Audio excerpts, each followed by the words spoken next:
Good morning everybody. Good morning everyone. Hello, welcome, good morning. Hello everybody. Could I remind you of the channels for the interpretation, just so that everybody's clear that number 1 is for English, number 3 is for Portuguese, and number 5 is for Spanish. Thank you very much. Have a great day.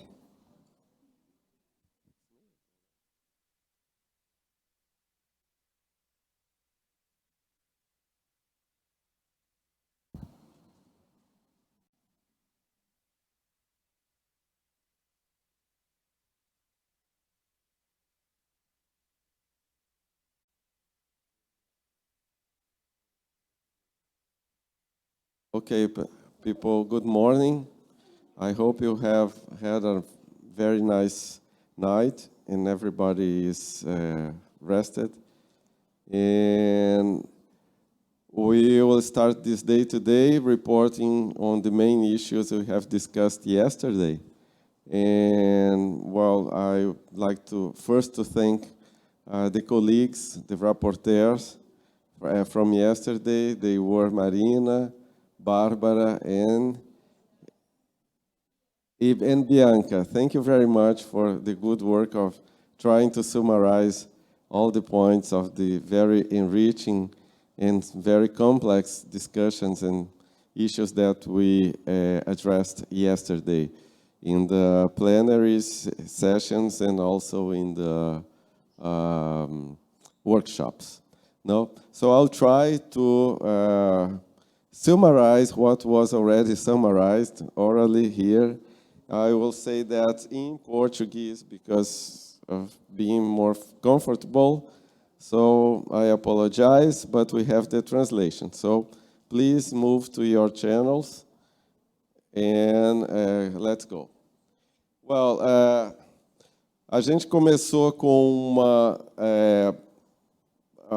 a sessão de abertura, né, com a Renata Reis, eu, Veriano, o Jocélio e a Fátima Hassan. E acho que os 2 pontos mais importantes dessa abertura foi que ressaltamos a importância da organização da sociedade civil para abordar as questões de acesso à saúde e mudança climática numa perspectiva global.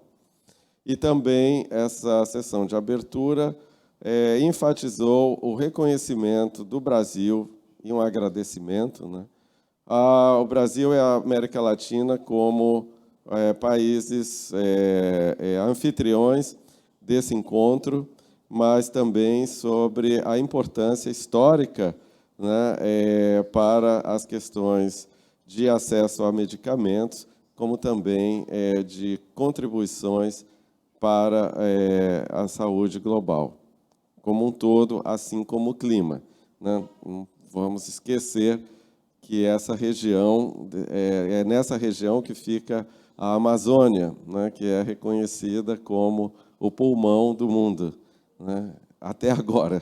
Vamos ver o que resta nos próximos anos. Então, a primeira sessão de ontem foi sobre foi sobre Brazil is Back, Opportunities, Perspectives and Challenges of the New Government to Build Solidarity in a Sustainable and a Democratic Global Future. E contamos com a participação do Reinaldo Guimarães, da Brasco, Michele Alves, da ASFOC, e foi moderada pela Suzana. Então, o que foi abordado nessa primeira sessão foi a questão do...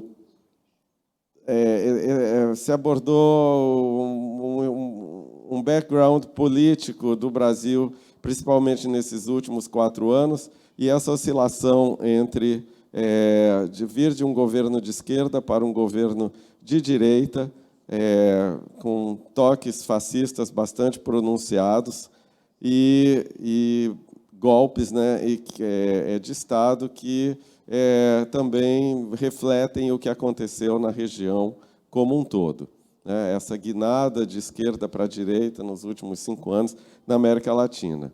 Também se trabalhou, se deu esse panorama dessas mudanças políticas e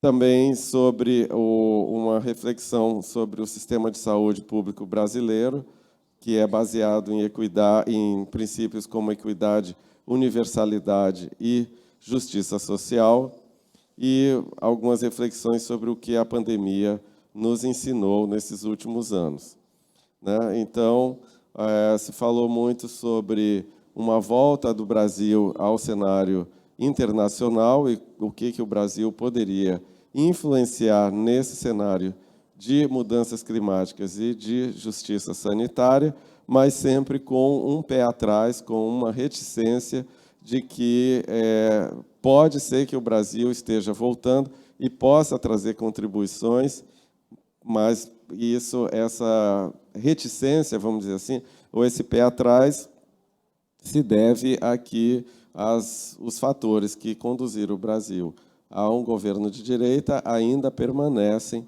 e o futuro ao país, né, passa por instabilidade, como toda a região latino-americana, né?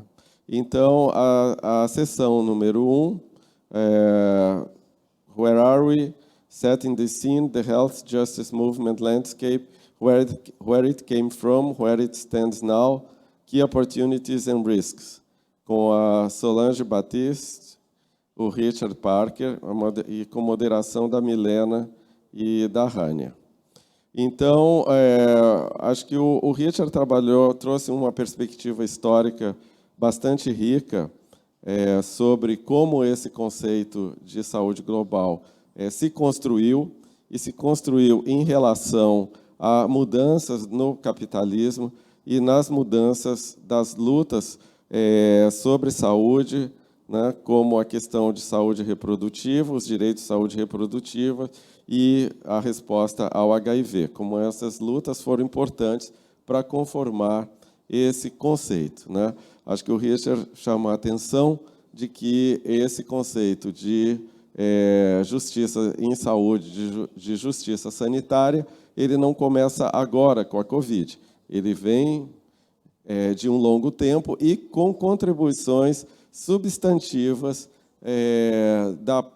dos países do Sul, África do Sul, Brasil, enfim, da Ásia, Índia, enfim, isso é muito importante porque a sessão seguinte levantou a questão da colonização e a gente sabe que existe sempre uma disputa de narrativas entre Sul e Norte e muitas vezes até por questões de financiamento, conceitos e informações e teorias muitas vezes são impostos, né, à nossa região, quando nós já temos um arcabouço teórico, conceitual, bastante bem constituído para informar e orientar as nossas lutas, né? Então, acho que foi isso que a fala do Richard trouxe muito clara para nós, a valorização da solidariedade, né, da integração das causas e a pressão por accountability, tanto por parte de governos como da filantropia, como oportunidades importantes, assim como usar as flexibilidades ou a abolição do TRIPS também como uma forma de alcançar uma maior justiça em saúde. Também a apresentação seguinte, que foi da Solange, a Solange trouxe importantes reflexões sobre as mudanças na geopolítica global e como ela influencia nas mudanças nas questões de justiça global, justiça em saúde e justiça climática. Quer dizer, nós não podemos fazer essa discussão sobre esses temas sem estar considerando essas importantes mudanças na geopolítica, inclusive falando sobre a guerra na Ucrânia e China, enfim. Também apontou como a tuberculose, a malária e o HIV continuam sendo desafios de saúde profundos e consideráveis, assim como as doenças não comunicadas, não communicable diseases, que são responsáveis por 41 milhões de mortes no mundo cada ano, e sendo a hipertensão uma das causas mais principais, né? As mudanças climáticas são responsáveis ainda pela disseminação de doenças, como a dengue, e afetam profundamente a saúde materna e a saúde neonatal. Também levantou a questão de financiamento, né, que para alcançar os objetivos de desenvolvimento sustentável, a gente tem um buraco, um gap, de 2,5 trilhões, e, bom, quem vai pagar por isso? Como é que nós chegamos a cobrir esse gasto, né? Então, e por último, que é muito importante, unificar os princípios de saúde global e de saúde climática, incluindo a liderança comunitária, a resiliência e uma sustentabilidade genuína. A seção 2 trabalhou Where Are We? The Climate Justice Movement Landscape, Where It Came From, Where It Stands Now, Key Opportunities and Risks, com a Letícia, o Gardi, Lavadentes e o Otman como comentarista. Então, trabalhou a importância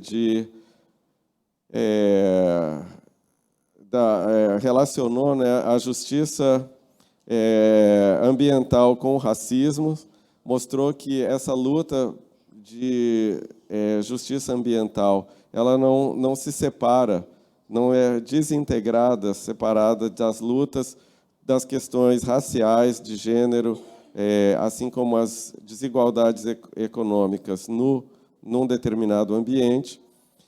A discussão sobre reconfigurar a racionalidade do capitalismo e buscar um desenvolvimento que busque a igualdade. Também se falou sobre criar, como as chamadas falsas soluções criam injustiças ambientais, assim como se chamou a atenção sobre as alternativas, territorial alternatives, como a agroecologia, a popular finance and rotating funds are key strategies.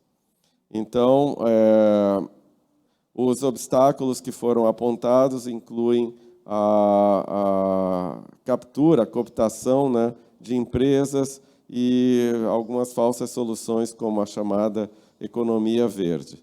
Também mostrou sobre os aliados nessa luta, incluir mulheres, LGBTQIA+, juventude, a população preta enfim, dentro dessa luta. As prioridades apontadas incluem as questões de financiamento, transição justa, interseccionalidade, saúde e os impactos nas políticas de alimentação, né? Segurança alimentar, como se diria. Os ativistas deveriam colaborar para combater a desigualdade e evitar essas falsas soluções. As oportunidades incluem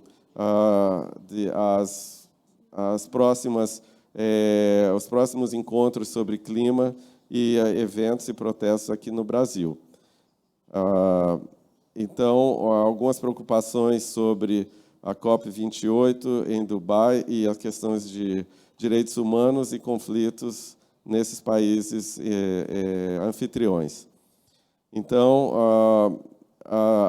e por último, que a crise trazida pela Covid enfatiza a necessidade para unificar os movimentos para a justiça e evitar crises futuras.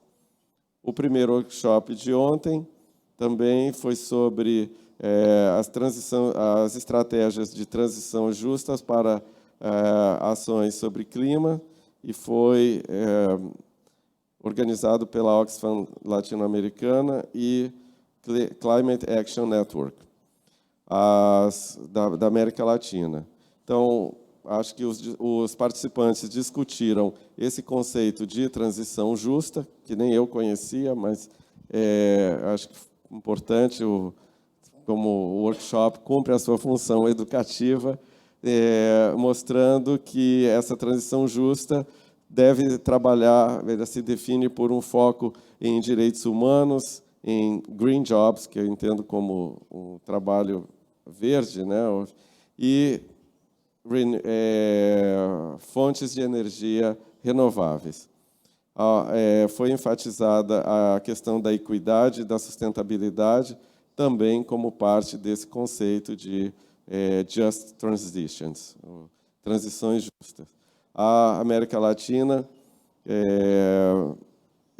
enfrenta mudanças incluindo a fragilidade econômica, a questão de atrasos, retrocessos na estrutura produtiva, desigualdade, emergências climáticas, desigualdade de gênero, sistemas fiscais limitados e, principalmente, erosão das democracias locais. Também se discutiu uma assimetria extrema de poderes criados para disputar o campo, né, nesse conceito de transição justas, justamente com alguns governos, né, que seriam contra, né? Então, os 3 pilares para a transição justa seria incluir, construir sociedades mais inclusivas, com estados, com países mais responsáveis, transformando as estruturas produtivas e restaurando as condições de equilíbrio com a natureza. As discussões em grupos abordaram como engajar comunidades, o monitoramento de políticas e a abordagem de questões, preocupações mais urgentes e menos urgentes, né? Um dos principais desafios para a África é justamente também, acho que importante esse ponto, de conseguir dados, informações sobre o que passa nos locais, e uma possível estratégia para isso é envolver mais as comunidades nesse objetivo.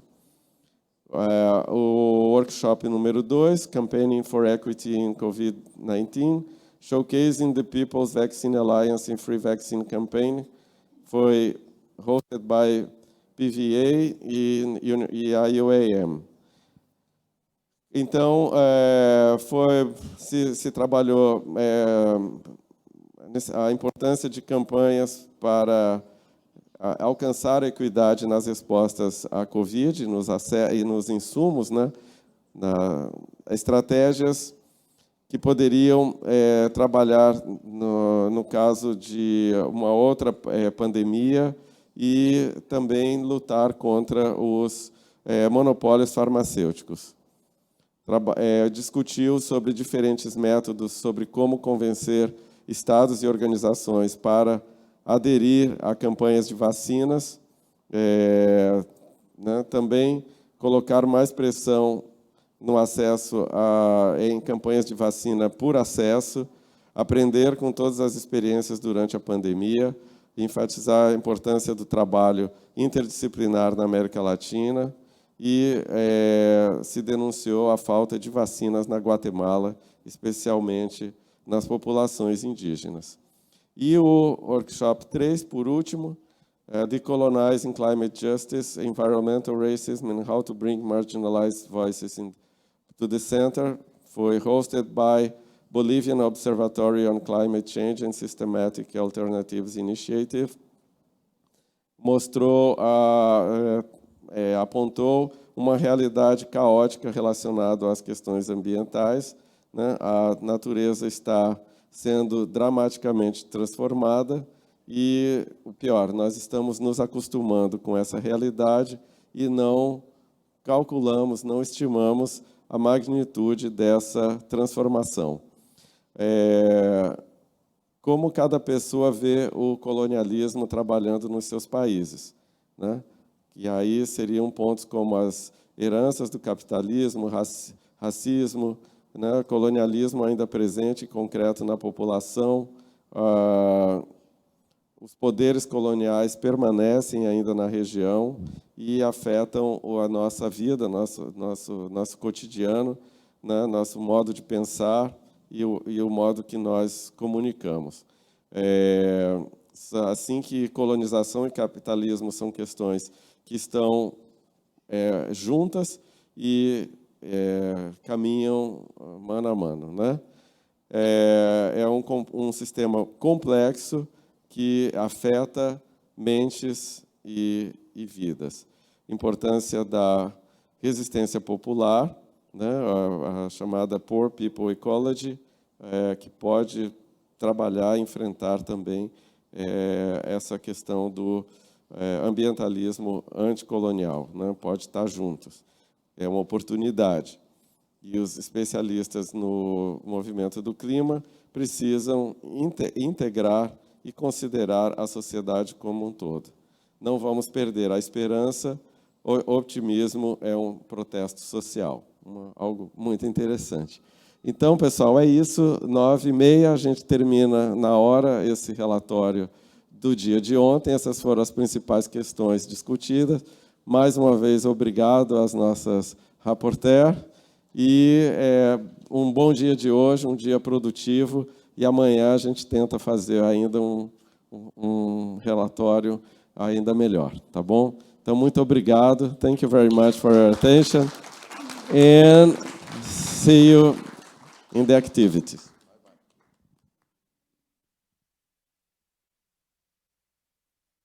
Have the first.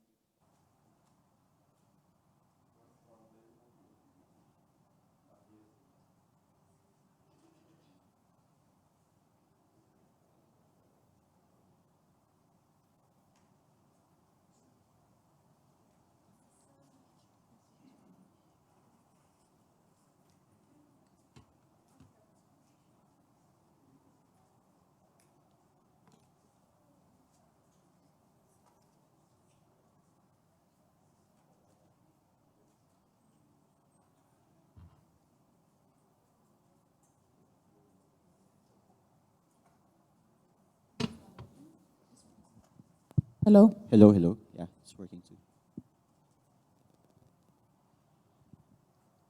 Hello, everyone. Good morning. Bom dia. Magandang umaga in Filipino. Good morning. My name is Lanz, Espacio. I'm from the People's Vaccine Alliance in Asia. I coordinate the campaign in the region. I am with Gabriela. Please, you can go ahead. Introduce yourself. I'm Gabriela Dávalos. I am from Southern Voice, but also with the People's Vaccine Alliance here in Rio. All right, it's a pleasure to be here on this panel with a very heavy title, to be honest. But we'll try to make this a conversation a bit more dynamic. So then we will, have a bit of conversation as well, no, going into this very difficult topic to cover this morning early in Rio de Janeiro. Okay, so the plenary is titled, session is titled Unpacking the Intersections of Power, the Political Economy of the Pharmaceutical and Extractive Industries. For this session, we aim to shed light on the power dynamics of both the pharmaceutical and extractive sectors. By extractive sectors, we mean those covering oil, gas, and mining, and how their interests, tactics, and actions often intersect with one another. Here on this panel, we have a good set of speakers who will give their insights on how the political economy of these industries, including their influence globally and nationally on policymaking, and the impact of their practices on marginalized communities, especially those, again, on the margins. This session will also explore some avenues for advocacy and action, which most of us have been working on, to hold these industries to account, right, and to promote a more just and equitable global health and environmental system. So we have on this panel colleagues from working on various things, no? Fernando Martins, Tahir Amin, Dr. Guillaume Long, Nick Dearden, and Aisha Russell. We'll begin the session with a short intervention from each one of the speakers, and then we'll have more of a question discussion type later on with my, of course, great co-moderator, Gabriela. So we'd like to begin with Fernanda Martins. We invite you to share your insights, especially as you've been really working with communities most affected by mining, which is, again, part of the conversation here. I see we're doing a bit of rearrangement, but please, Fernanda, the floor is yours. Olá, bom dia a todas, todas e todos. Sou Fernanda Martins, eu sou Secretaria Operativa da Articulação Internacional dos Atingidos e Atingidas pela Vale. A articulação ela é uma organização formada por movimentos sociais, por pessoas atingidas pelo poderio da mineração nos territórios, por trabalhadores também que estão nessas empresas mineradoras, assim como pesquisadores de universidades, pessoas do movimento social de forma geral, né? Bom, a articulação ela tem 10 anos de trajetória e ela se pauta na denúncia da criminalização e violência das indústrias extrativistas mineradoras, sobretudo as que têm relação com a Vale S.A., né?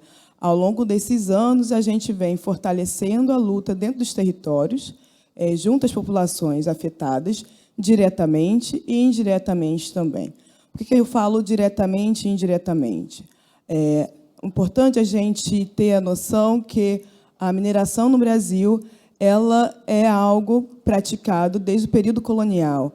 É uma atividade ligada ao período escravocrata e ela permanece, perdura com essa visão até os dias atuais. Então, as pessoas que são afetadas pelos impactos extrativistas da mineração são pessoas que ainda nessa sociedade brasileira, sobretudo, da onde eu falo, elas carregam a marca e a herança do período colonial. São elas pessoas, em sua grande maioria, negras, são as populações indígenas e quilombolas, pessoas que residem em áreas periféricas, pessoas que estão à margem e vulnerabilizadas por essa sociedade, por esse Estado. A Vale ela não atua somente no Estado brasileiro, né? E sim também ela é uma empresa de poderios internacionais. Como é que a gente vem debatendo, né, com essa mega empresa e toda a sua violência no território, seja nacional ou internacional? A articulação, ao longo desses anos, tenta vir fortalecendo os territórios junto às organizações que estão ali presentes. Por mais que eu, Fernanda, esteja aqui no Rio de Janeiro e a articulação tem a sua sede organizativa no Rio de Janeiro, e isso é uma escolha política também, para tirar do território visibilizado esse ponto focal, já que é uma indústria que sistematicamente persegue, né, os movimentos sociais que estão aqui naquelas regiões, a gente tende a ser um ponto de contraponto às ações dessa empresa. Bom, como eu falei, é uma empresa, a Vale é uma empresa que está dentro do Estado, embora não seja mais estatal. Isso é muito importante debater, porque ela reflete toda uma lógica de pertencimento e de desigualdade também que esse Estado pratica. A Vale, quando ela surge como uma empresa estatal e, ao longo dos anos, ela se torna privatizada. Ela se torna uma empresa com capital de giro. E, dentro do Brasil, a visão dessa empresa, assim como nos outros lugares que a Vale surge e chega, ainda é uma visão benéfica por grande parte da sociedade. Isso é uma questão ideológica que é implementada justamente por conta dessa relação de poder que a Vale ainda estabelece dentro da nação e fora da nação também. Quando a gente está falando do poderio da mineração, a gente está falando de um poderio muito sedutor, porque é a chegada no lugar para poder trazer, né, todo o discurso de uma empresa chegando valorizando a cultura daquele local, promovendo grandes empresas e trazendo também grandes subsídios para aqueles estados. Então, com esse poder de sedução, a Vale e outras empresas extrativas chegam a essas localidades e, ao longo de toda a sua atuação, elas deixam um longo rastro de violência, criminalização e mortes, né? Nós temos diversos crimes ambientais promovidos por essa empresa e empresas parceiras da Vale, que eles afetam não somente as pessoas que estão diretamente naquele território. Trago aqui o caso do crime de Mariana, de Brumadinho, que são crimes internacionalmente reconhecidos, né? Assim como profundos rastros de violências sistêmicas que ocorreram e que ocorrem ainda no Maranhão, no Pará, promovidos pela mesma empresa, assim como em Tete, Moçambique, na Indonésia. Então, a Vale chega nessas localidades com a promessa de maior desenvolvimento, maiores empregos, maiores rendas para aquelas pessoas que estão naquele território e sai deixando um rastro de perseguição, de violência, de criminalização, de maus tratos à saúde como um todo e ao meio ambiente. O crime de Mariana, ele afetou não somente aquela população, de Brumadinho também, mas como toda a bacia do Rio Doce, afetando populações que não estavam diretamente atingidas, mas também trazendo um alto índice que afeta a todos nós que estamos aqui em qualquer localidade do mundo. O índice de poluição da água, o índice de poluição do ar, que foi cometido pela criminalização dessa empresa, a gente não age como se o que ocorreu nesses territórios, o que tenha ocorrido sistematicamente, fosse algo natural ou fosse um acidente colateral. Não, isso é um crime, pois a empresa sabe, quando chega naquele território, que o poder de devastação é imenso, o como que aquela população vai sofrer e o como que isso vai afetar em escala global. Porém, isso não é levado em consideração. Quando a gente está aqui hoje, essa semana, fazendo esse debate importantíssimo, nós temos também um evento muito importante que vai acontecer na próxima sexta-feira, que é a Assembleia Geral da Vale. A Assembleia Geral da Vale é quando são reunidos todos os acionistas da empresa e eles vão ler um relatório administrativo do que aconteceu no ano anterior. E todo o relatório administrativo trazendo uma visão muito positiva de todas as ações que a empresa empreendeu ao longo dos últimos anos. A gente, enquanto atingidos, o movimento de atingidos contra a empresa, a gente sempre faz uma análise desse relatório. E essa análise do relatório é para poder confrontar justamente o que tem sido dito ali. Então, sempre tem uma visão muito sedutora de sustentabilidade, principalmente depois dos crimes cometidos em Mariana e Brumadinho. Então, a gente tem essas empresas extrativistas cada vez mais com esse discurso do retorno e pensando a sustentabilidade, mesmo a partir dos impactos promovidos por ela.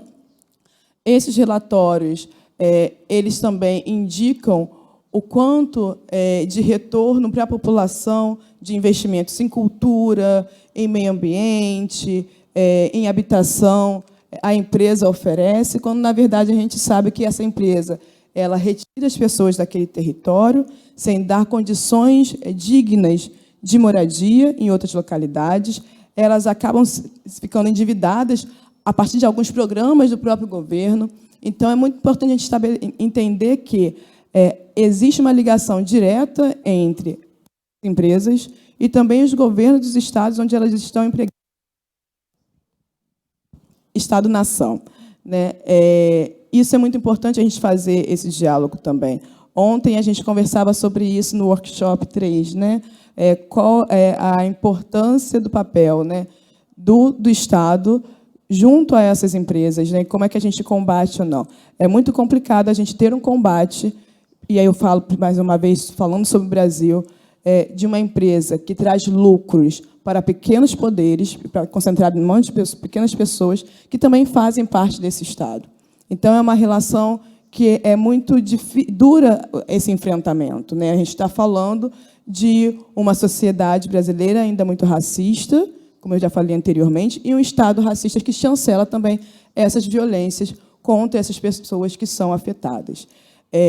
Atualmente, a gente tem o PL 572, tramitando na Câmara de Deputados, que ele pretende ser um marco para poder estabelecer parâmetros de responsabilidade dessas grandes empresas e também do Estado em prol de direitos humanos e ambientais do território. Essas empresas de impacto nacional e internacional também. O que para a gente seria um grande avanço, uma grande comemoração, redigir esse PL. Na semana passada, nós tivemos a notícia que o redator dessa PL justamente será uma pessoa do antigo governo, um antigo governo que perseguiu e que violou e criminalizou movimentos sociais, que fez com que grandes empresas do agronegócio, do extrativismo,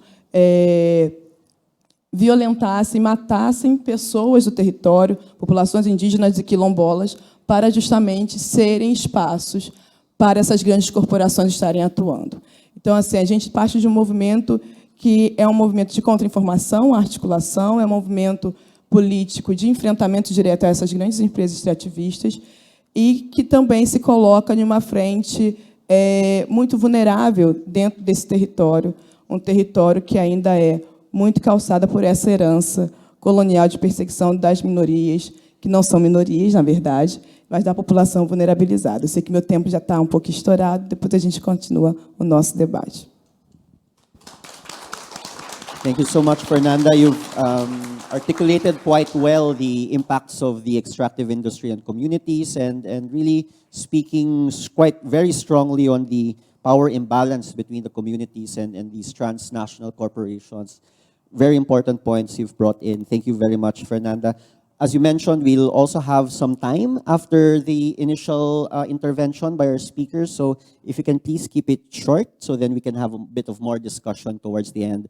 Our colleague Gabriela is really excited to facilitate that part of this session, really. Also, please remember to talk slowly. I should also remind that to myself sometimes because our translators are finding it quite difficult to keep up with we want to say a lot of things, right? But also keep in mind that we want to be in solidarity with our interpreters. Next on this series of speakers would be Tahir. Tahir, I invite you to give your short intervention, please.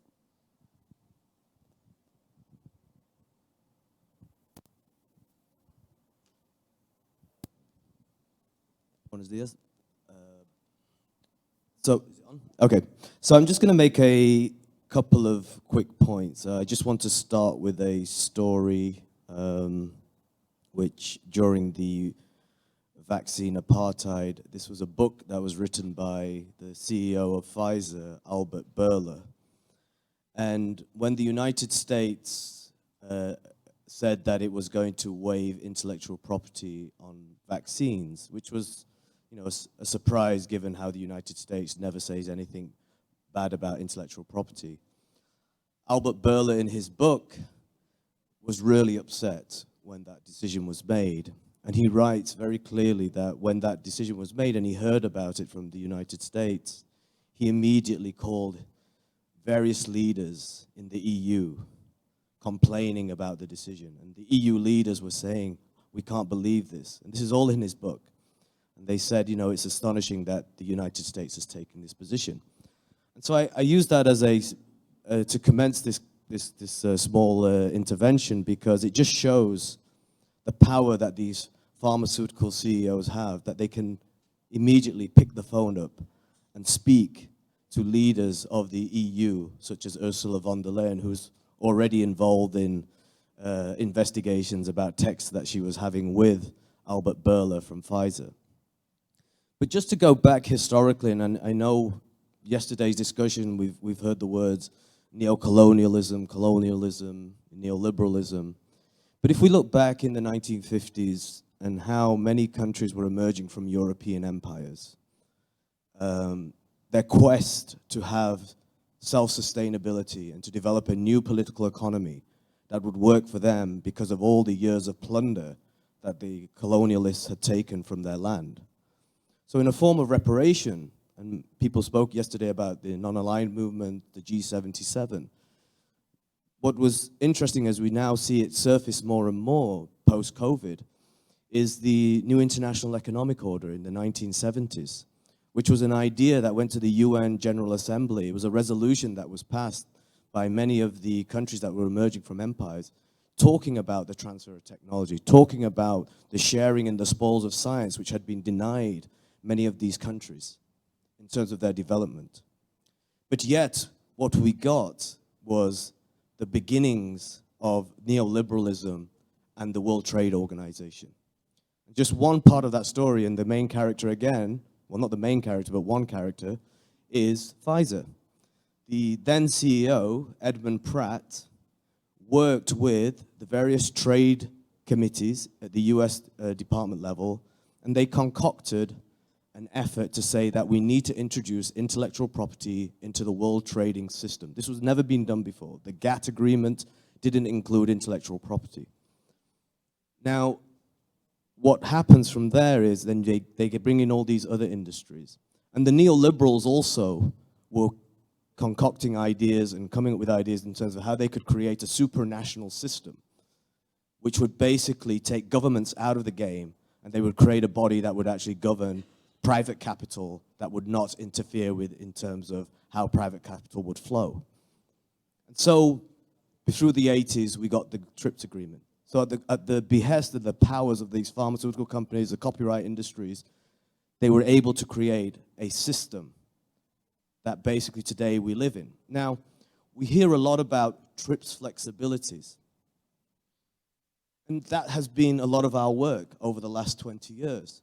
But how can a system be flexible when the global north flexes its power and says you cannot use it? So just bear that in mind.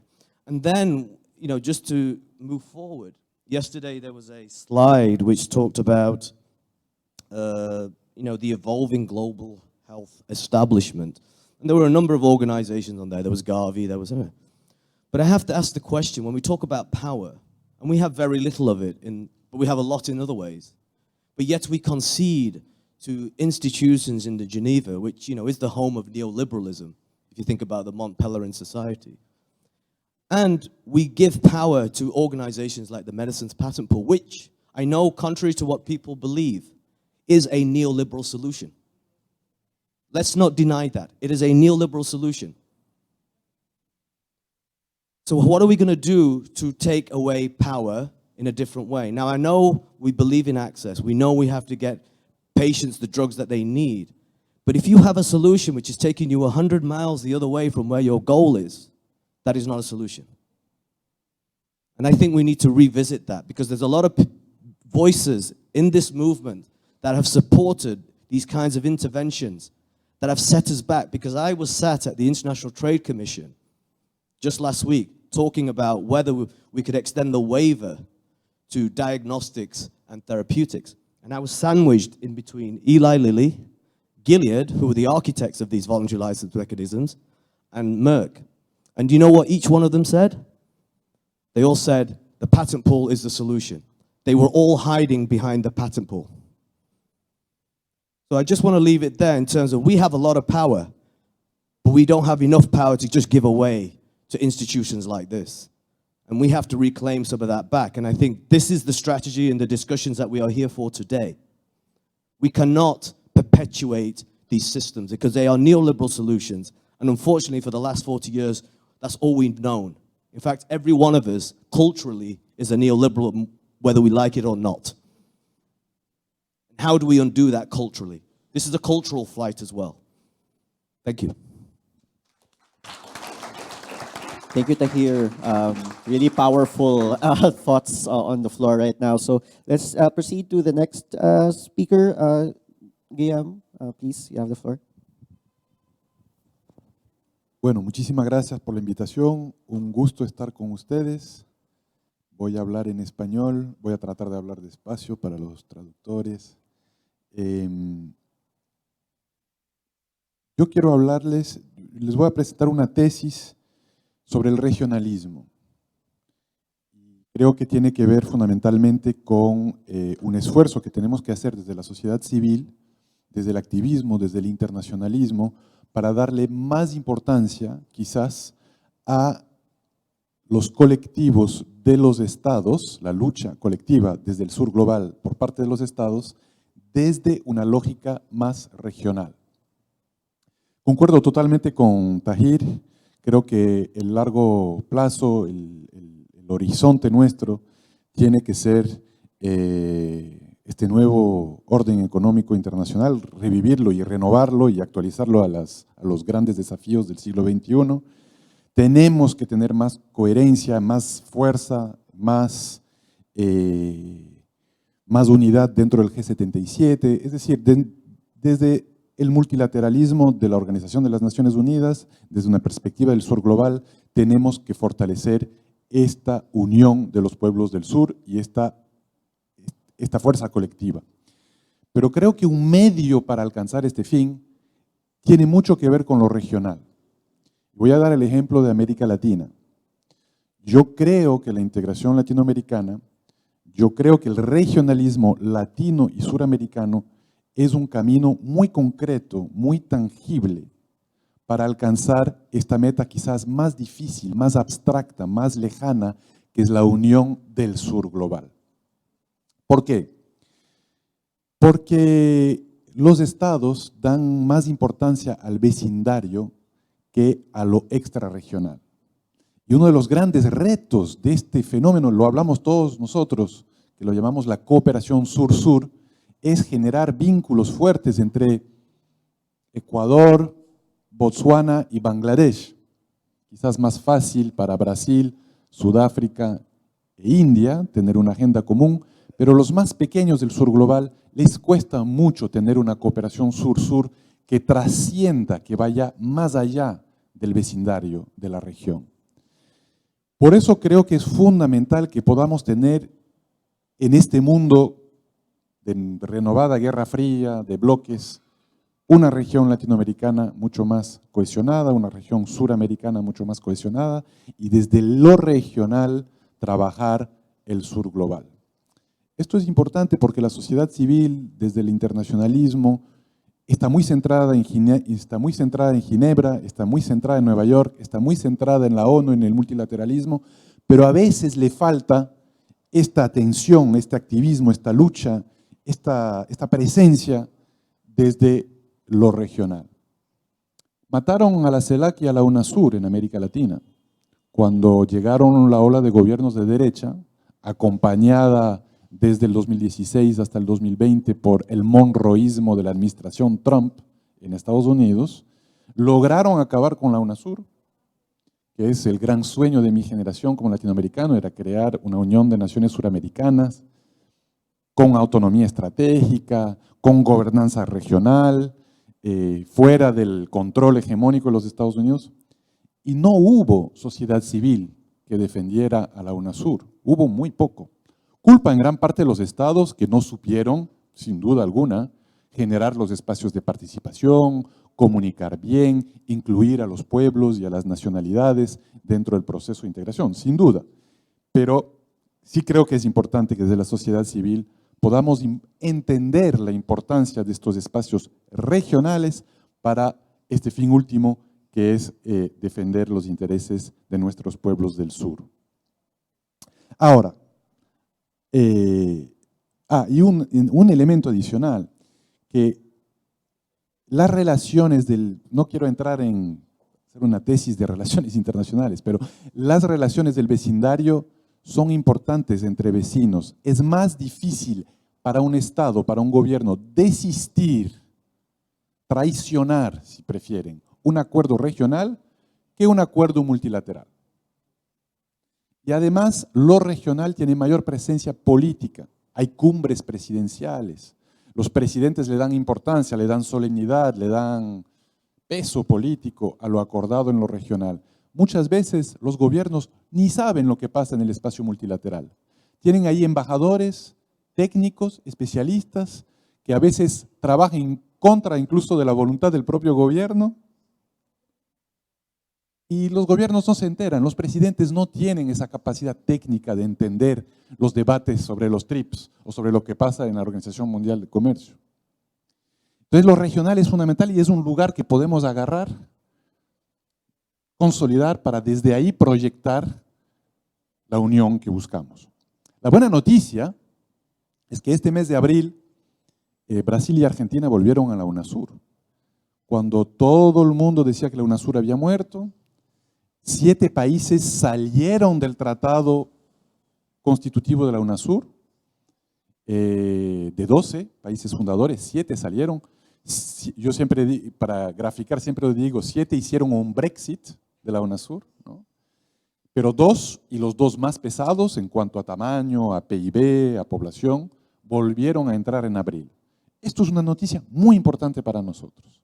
Tenemos 7 de 12 y el peso gravitatorio, sobre todo de Brasil, pero también hasta cierto punto de Argentina, podría convencer a otros volver. Faltan 5 para que vuelvan a la UNASUR. No es fácil, porque en el caso de Brasil y Argentina salieron de la UNASUR violando la Constitución argentina y violando la Constitución brasilera. Bolsonaro lo hizo vía decreto, cuando la Constitución brasilera dice que para salir de un tratado hay que pasar por el Congreso, y Macri lo hizo con una comunicación diplomática, cuando la Constitución argentina dice que para salir de un tratado hay que hacerlo vía Congreso. Entonces era fácil para Brasil y Argentina revertir. Más difícil para Chile, para Colombia, porque tiene que pasar por el Congreso. No entro en detalles jurídicos, pero de todas formas existe este momento y que lo tenemos que aprovechar. Y en términos de los temas que nos interesan aquí, la UNASUR estaba empezando a tener una agenda realmente importante. Pocos saben que en el 2008, cuando se crea la UNASUR, se crearon 12 consejos sectoriales, ¿no? En temas de infraestructura, en temas de defensa, en temas de lucha contra las drogas, en temas de medio ambiente, en temas energéticos, 12 consejos de ministros de la UNASUR. Pero los 2 primeros que se crearon fueron el de defensa, que fue muy resistido por los Estados Unidos. Una cosa es tener área de libre comercio en la CAN, en la Comunidad Andina de Naciones o en el Mercosur, eso los Estados Unidos lo aceptan. Otra cosa es hablar de defensa y seguridad y no mandar a nuestros soldados a formarse en Estados Unidos y empezar a hablar de áreas de seguridad. Eso era muy tabú, fue muy complicado. El primer consejo que se creó fue el de defensa. El segundo que se creó fue el Consejo Suramericano de Salud. Eso no, la gente no lo sabe. El Consejo Suramericano de Salud fue el segundo de los consejos de la UNASUR y tuvo una agenda muy activa y muy provechosa. En apenas 8 años de vida, logró hacer un banco internacional de precio que podría ahorrarle más de $1.000 millones a la región, es equivalente a $1 billion, ¿no? $1.000 millones a la región. Estaba empezando a tener todo un programa desde compras públicas de fármacos y de vacunas, pasando a tener una agenda regulatoria y generar una agencia regulatoria, hasta, bueno, el paso final, el tema de la producción de medicina en la región, ¿no? Digamos, todo una planificación que pudo haber sido aprovechada si es que los gobiernos de derecha no se hubiesen empeñado a matar a la UNASUR. Creo que tenemos ahí cosas que retomar. Aquí en Río de Janeiro incluso se llegó a crear el Instituto de Salud Pública, el ISACS, el Instituto de Salud en materia de el Instituto Suramericano en Gobernanza en Salud se llamaba, lo mató también Bolsonaro en el año 2019, ahí hay un ejemplo, pero lo podríamos trasladar a otras áreas, de todas las industrias y de todo lo que se necesita en materia de regulación de las grandes corporaciones. Ahí hay un ejemplo en salud que me parece fundamental y que desde el regionalismo suramericano y el regionalismo latinoamericano podríamos retomar. Termino diciendo que hoy en Acapulco, en México, se está creando el acuerdo, creo que se llama el Acuerdo de Medicinas de América Latina y el Caribe, que va a ser firmado hoy por México, Colombia y Cuba, y que busca generar una agencia regional, más allá incluso de la UNASUR, que podría ser la agencia de la CELAC, en materia de regulación de fármacos, de importación de medicinas y, por qué no, en un mediano y largo plazo, en vista de producción regional de medicamentos. Así que eso es un ejemplo de regionalismo que podría funcionar y que creo que desde la sociedad civil tenemos que acompañar. Muchas gracias.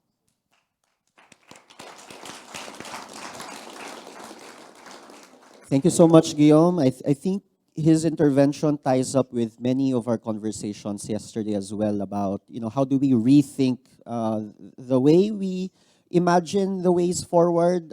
We've seen, for example, of course, the need for that new reimagining given the impacts on communities, especially the most vulnerable, and really appreciate the thoughts being shared at the moment. We're 30 minutes into this session, just as a reminder, or 35 rather. So we have two final interventions left, and just keep on reminding that we do have time later to have more conversations. Yes, so Nick, please, you can go ahead. Thanks very much. So look, I want to argue that the reason for the inequality in access to COVID vaccines and treatments is based deeply within the system of the pharmaceutical model that we have at the moment. In many ways, the pharmaceutical sector is an extractive industry.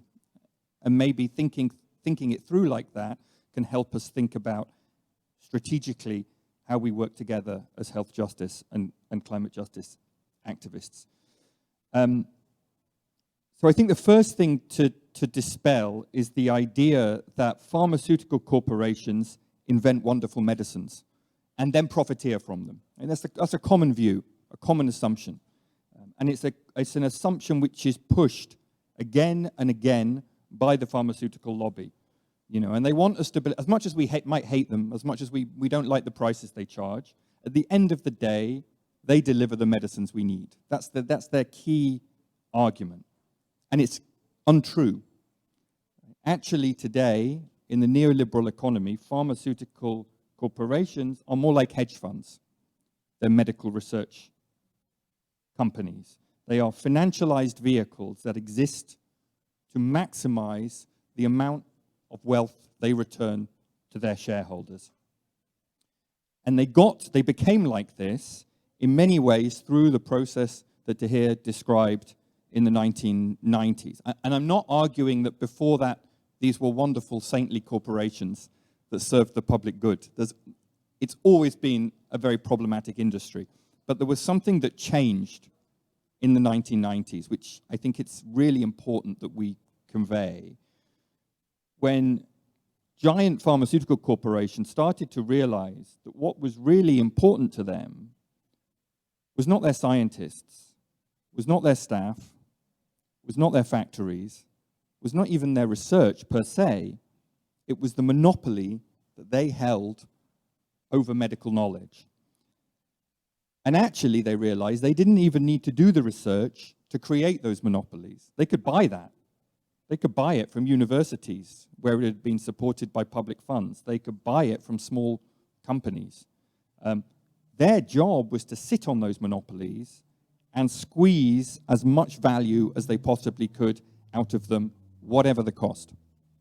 And to extend and defend those monopolies at all costs. And so lawyers and lobbyists became far more important to these companies than researchers and medical practitioners, because lawyers and lobbyists could change the rules of the game in their favor, could ensure that their monopolies were greater, were longer, were deeper, and were more enforced.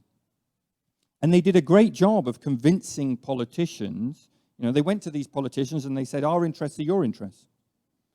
Because you want all these great medicines, and if you want them, you pay for them by giving us monopolies. And they also argued, do you want these emerging economies out-competing you? And if you don't, you need to protect us globally. You need to protect what we own, the intellectual property we own globally. And that's where TRIPS, which Tahir talked about, came from. They created a global economy in their own image. And it's really important to remember, up to then, most countries in the world didn't patent medical knowledge. Up to the 1970s, most European countries didn't patent medical knowledge. Until the Second World War, Britain didn't patent medical knowledge. So this is new. And even that wasn't enough. Even TRIPS wasn't enough. So they went on to argue for TRIPS Plus and for ever harsher, deeper intellectual property protection. But the big thing for us to realize is this did not make these companies more competitive. It did not mean we got more and better medicines. The very opposite. And you can see that I'm writing a book on this, and you can see that in the balance sheet of these corporations today. So you look at how much today these corporations spend on research and development compared to how much they return to their shareholders. There's no comparison. Research and development is dwarfed by the amount these corporations return to their shareholders. And by the way, research and development isn't all it's cracked up to be either. Research and development is often simply about making small changes so that they can increase their and what I've read about one case where they literally put a pill into a plastic capsule in order to try to increase their monopoly. So even the research and development isn't everything. And in many years, this is even more shocking. In many years, these corporations handed more to their shareholders than they brought in net income. Right? They gave out more than they made. So that's fascinating, right? This isn't productive expenditure at all. They're hollowing out their own industries in order to behave as cash machines to their shareholders. And that's what we saw in COVID. Probably one of our biggest failures was to allow the corporations to get away with naming the vaccines after their own brand, vaccines they hadn't created. There's an infuriated an American official in the Financial Times who's kind of screaming, it's not even Pfizer's vaccine. How did we let them get away with this? But we did, and Pfizer made, in a single year, $50 billion off its COVID treatments. $50 billion in a single year. Moderna created, 3-4 billionaires. So this is an extractive industry because it's extracting from the public sector, from public research, from our health systems. It's transferring value from the working class, from the planet, from the global south, to the super rich, to the financial sector, to the global north. And that's why I think the solution's got to be structural. And sadly, as Tahir said, sadly, many in the global health establishment don't get that. They seem to think if you're nice to these people, if you do what they want, if you buy from them, if you pour money into their coffers, you'll encourage them to behave in a nicer way. But you won't, because it's not about whether they're nice or not.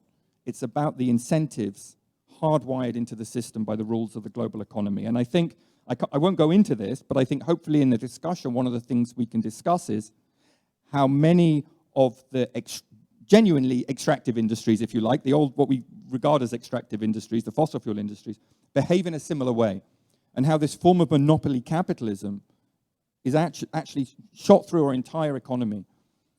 And I think in order to change things in the health sector, beginning to understand how the economy as a whole operates and how we can join up with activists campaigning on other parts of our economy is fundamental.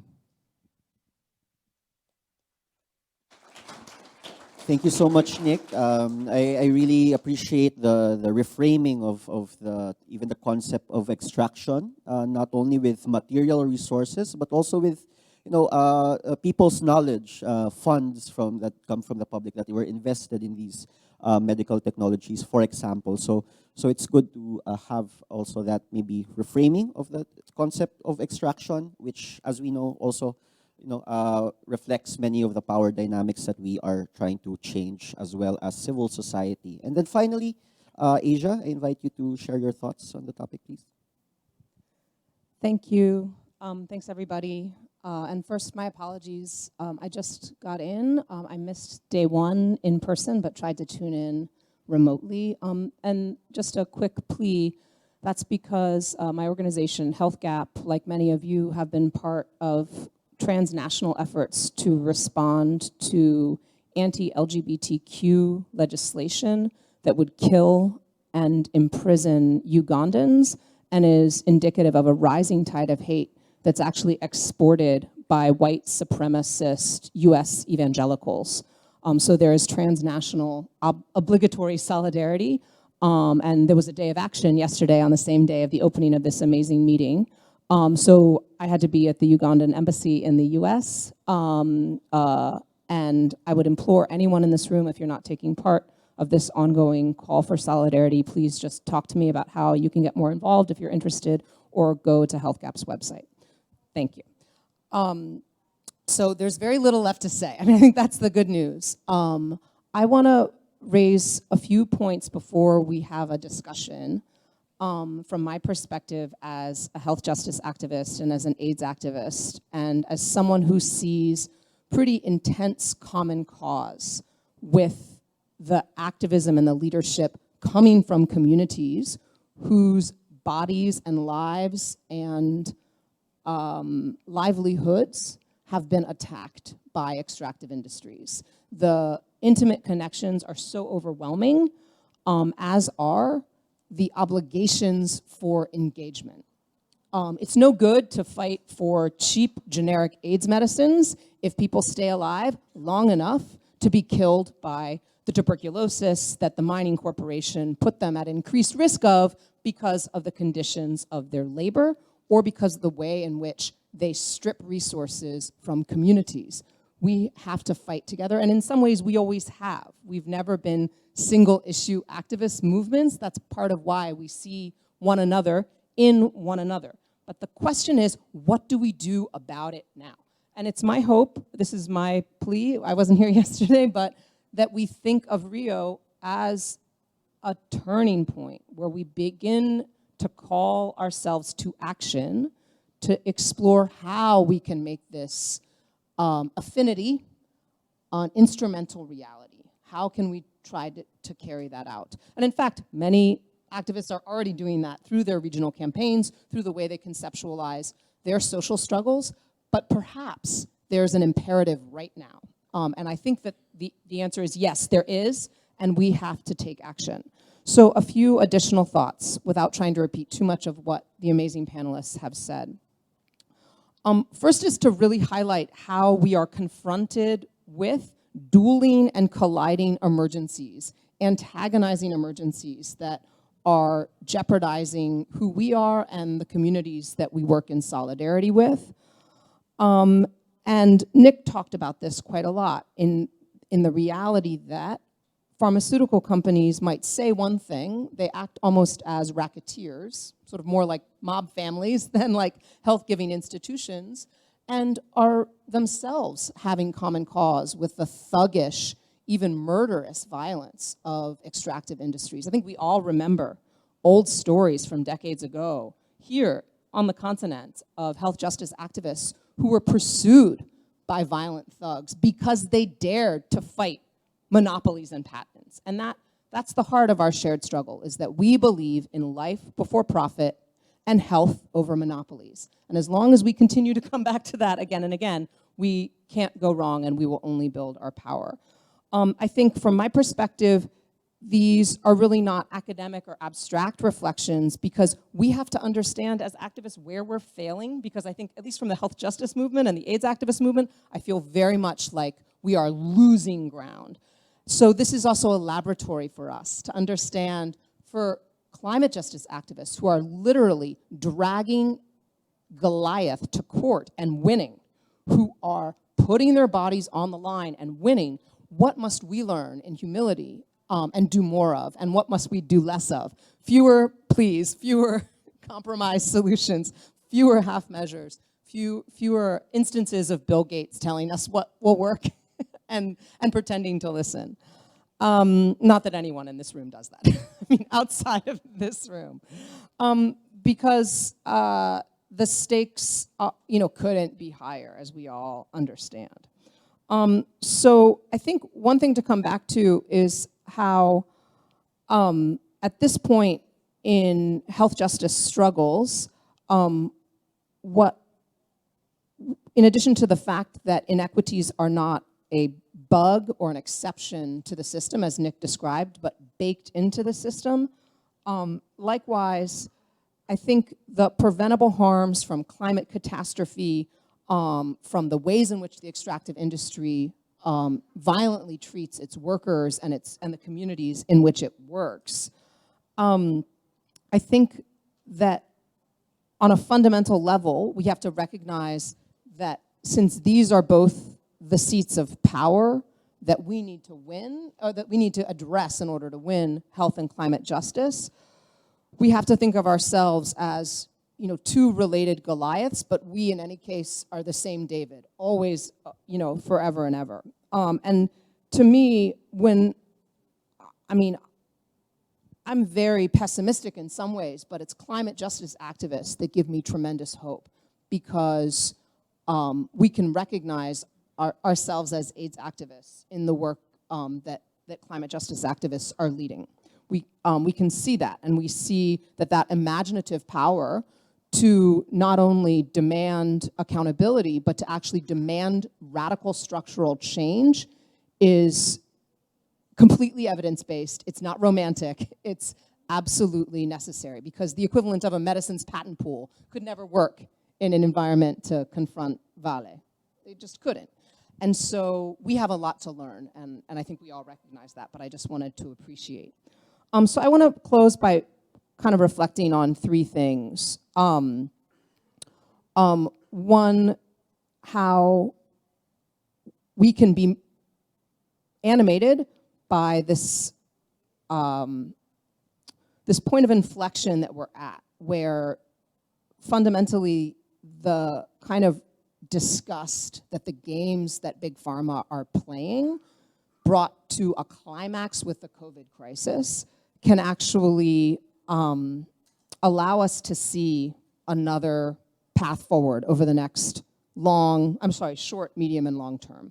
We don't have to only despair that COVID didn't convince the powerful to release their power. In fact, we can recognize that that's yet again confirmation that the system is doing its job.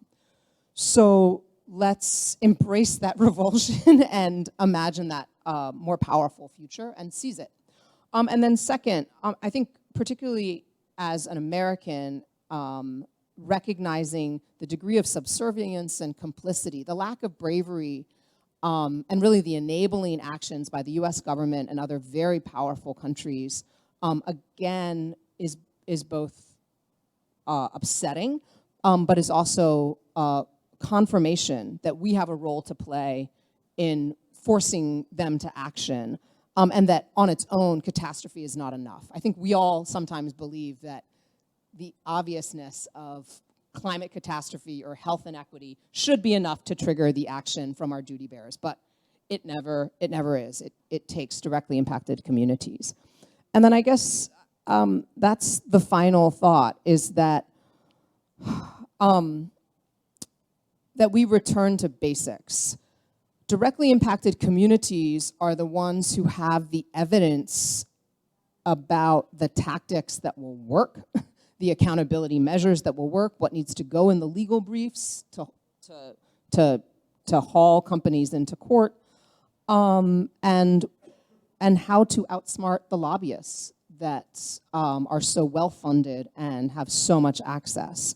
So my humble proposal is that we use this time together and beyond to develop propositions for audacious but winnable campaigns focused on bold intersecting demands for health and climate justice. And then we start somewhere. We can't have a kind of a perfect, all-encompassing plan for revolution, but that we start somewhere with something tangible, a given medical technology, a particularly outrageous project by a polluting company, and we build power together and we explore how to fight to win. On a regional level, on a community level, many actors are already doing this, but if there's something around a global coalition, we start to try it out, see what happens, treat this as a space of knowledge generation, of research, of prototyping rapidly, and see how to improve. Because I think ultimately, the lesson for me, my organization started in 1999. The lesson for me over the last more than 20 years is that we don't have the time for the bad, compromised neoliberal solutions to come out over and over again. We don't have time for another medicines patent pool style approach to pandemic proofing the world against the next pandemic. We have to ask ourselves, what will it take to provoke and then to secure more radical structural change, since the evidence is not enough. It takes campaigning, it takes closing that power gap, and then let's try to do that and explore how common cause with climate justice activists can catalyze and accelerate victory, because we know we will win eventually. The issue is, unfortunately, how many people will die preventable deaths? How many people will suffer unnecessarily along the way? And that imperative of preventing as much death, as much suffering as possible, as quickly as possible, that's the crucible that we're all baking these efforts in. So that's nothing new to anyone in this room. We are all common soldiers on the front line of this effort. I say that very literally, but I think it's just a plea to recognize what's in front of our faces, which is that the health justice movement in particular, I feel like, has been losing ground, losing power and energy, and the way to bring that back is through pragmatically and tactically, as well as strategically, combining our power so that as, when waves are crashing in the ocean, when they come together, they create something much more powerful that actually has the ability to uproot what ordinarily appears completely beyond our reach and our grasp. It's within our grasp, but we have to change our ways of doing business and some of our ways of working. Thank you.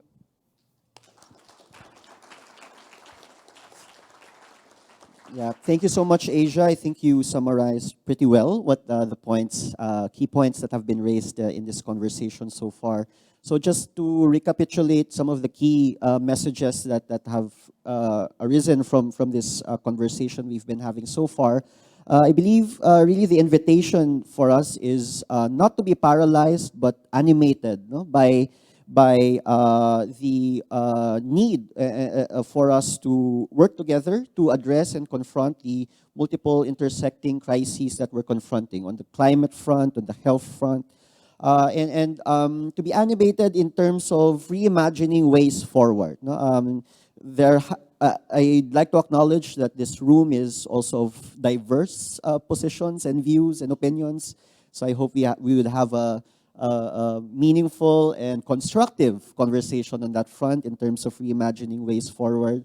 But ways forward on various spaces, at the community, on the national level, in the regional level, we're seeing also some hope there for this region and other parts as well, and also globally, working in these spaces strategically across these spaces. And really the point of it all is to transform systems, right? Transform systems that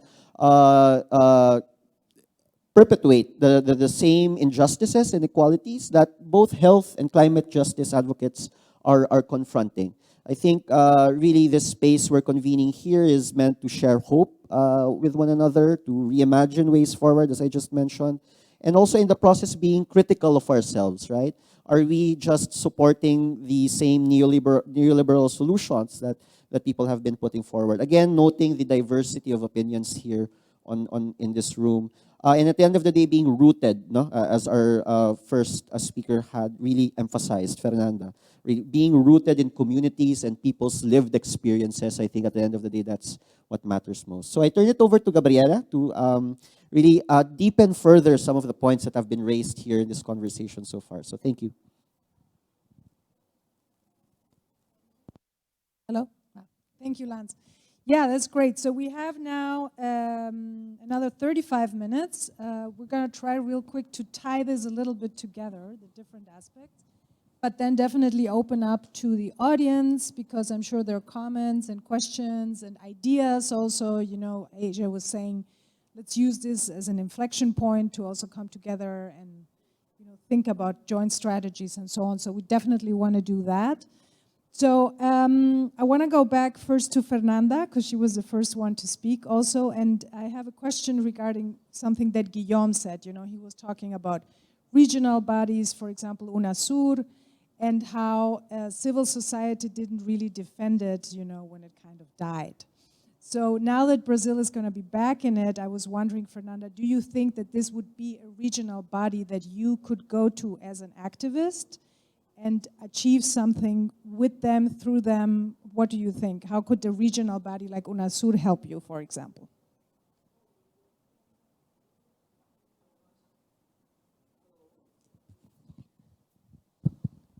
Alô? Okay. Bom, primeiro eu acho que a gente precisa entender um pouco do contexto, né, como o Brasil sai, né? Então, assim, eu acho que isso é fundamental, pensando todo o retrocesso político que nós tivemos nos últimos 6 anos, né? Muita gente se fala sobre o processo do ex-governo, né, presidencial pelo Bolsonaro, pelo partido que ele representava, pelos partidos e visão que ele representava, mas a gente esquece também que o Brasil passou anteriormente por um golpe, né? Eu acho que esse golpe também definiu muitas das bases e fez com que politicamente a gente ficasse muito frágil, mediante a todas as esferas nacionais e internacionais também, e de interlocuções com os nossos pares, né? A gente agora tem uma nova volta, né, um novo momento em pensar a trajetória política e social desse país, onde o retorno para o Nações ele se faz presente e se faz fortificado também pelas novas bases que a gente tem empregado. E, obviamente, que isso fortalece muito todas as nossas lutas, né?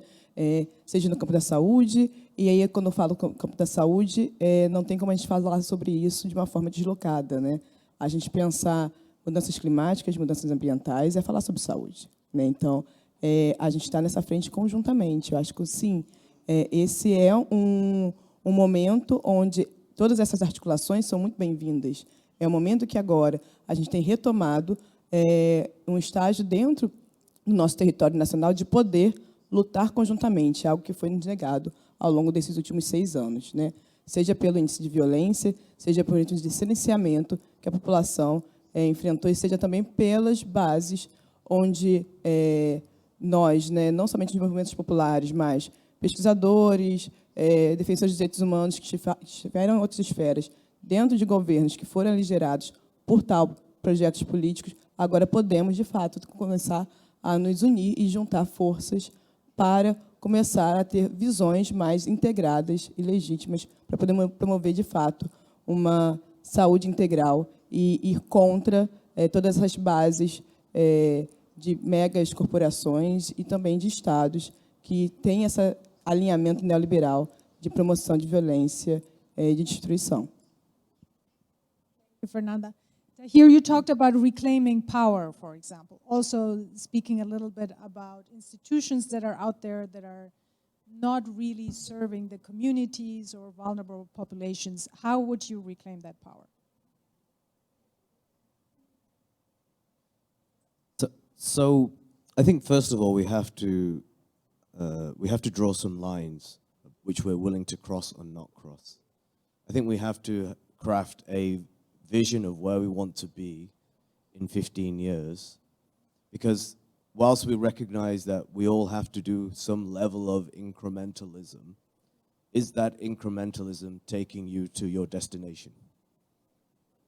Now, I'm using, for example, some of the things that have come out of Geneva, because a word that I refuse to use, because philanthrocapitalism loves the word innovation. No, let's have innovative solutions. These are all, innovation is actually a neoliberal term, by the way, but let's just put that aside. It's all about basically giving the illusion that the market is going to solve your problems, and then philanthropy gives this little spin, as Asia said, we take the Bill Gates dose of philanthropy and the world's going to be okay. We, as civil society, as movement builders, as activists, we have to draw our red lines. Now, of course, there is a consequence to that, as Asia says, because we're in that crucible of deciding access versus our longer-term goals. But I feel we have conceded way too much ground, and to use Asia's phrase of losing ground, because we have slipped into, whether it be because of our funders' work, or whether it because we feel good about, oh, well, I've got access to this issue, and it makes us feel good. And I have to say this, and I'm going to say this, to quote Rudyard Kipling, it's a white man's burden. We cannot fall into that. Because if, as a child of colonialism, as you know in the global south, we fight differently. The global north needs to understand what the fight is in the global south. It does not. It does not. Unless you have lived that experience, unless you know that experience, unless you've actually seen it in these countries, you do not know what the powers at the global north and the way it sways these issues. You have to make your solutions based on that experience, not the experience that makes you feel good. That is the difference, and that is a line we have to draw. That does not mean we lose lives unnecessarily, but it is a fight. You know, if you look at the Quit India movement, look how many people perished in that to get in the UK out of, Great Britain out of India. There are going to be consequences. I hate to say that as a privileged person sitting here. But the thing is, though, there are more consequences as we let this go on and on and on and on.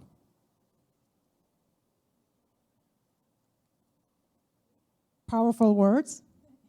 Nick, you did a very nice connection between basically pharma being extractivist as well. So what can the pharma, against pharma activists, so to say, learn from the activists in the extractivism field? What do you think can be learned there, given exactly that parallel? So I've been thinking about this a bit, and I haven't got any definitive answer, but my organization works on climate and extractive industries as well as pharma, and we definitely find at the moment that the climate side of things is more successful. There's two things we're working on that maybe we can learn from. One is fossil fuel companies at the moment are extremely unpopular, more than I've known in my lifetime, because of the high price of fuel. It's affecting people everywhere.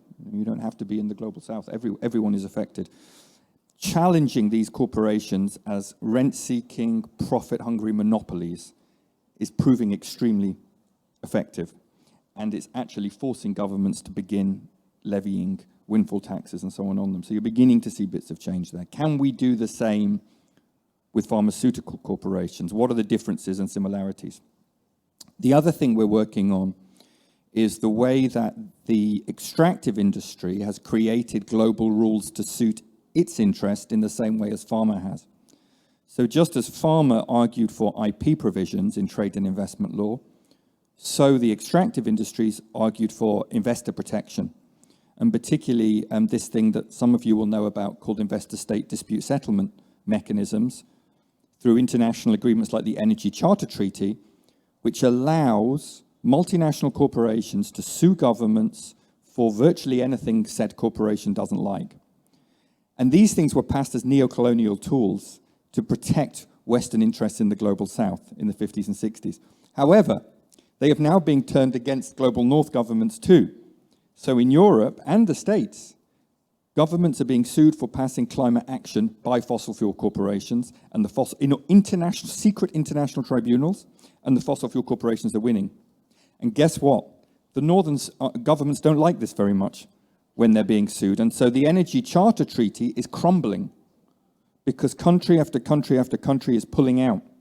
And it's allowing us to expose the way that the global economy has been written by monopolistic corporations in their own interests. And one of the things I'm hoping Professor Stiglitz might talk about tomorrow is how we might link our struggles against these global economic rules in climate and in pharmaceuticals. So some of our friends from the US are pushing what they call a peace clause in the WTO, where a group of countries get together and say, we will not enforce this any longer. And that primarily applies to climate, but actually there are similarities to what we've been calling for around pharmaceutical corporations. Can we bring those struggles together to challenge in a more systemic way the power of the World Trade Organization and international trade and investment deals? Thank you, Nick. To tie a little bit with that, Asia, you shared quite a bit of self-reflection in terms of, the health justice movement losing ground, losing energy. Why do you think that is?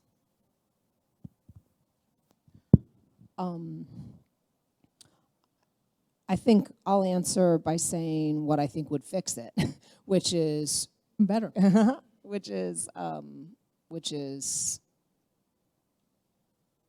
accountability to communities, which is direct action, which is building power.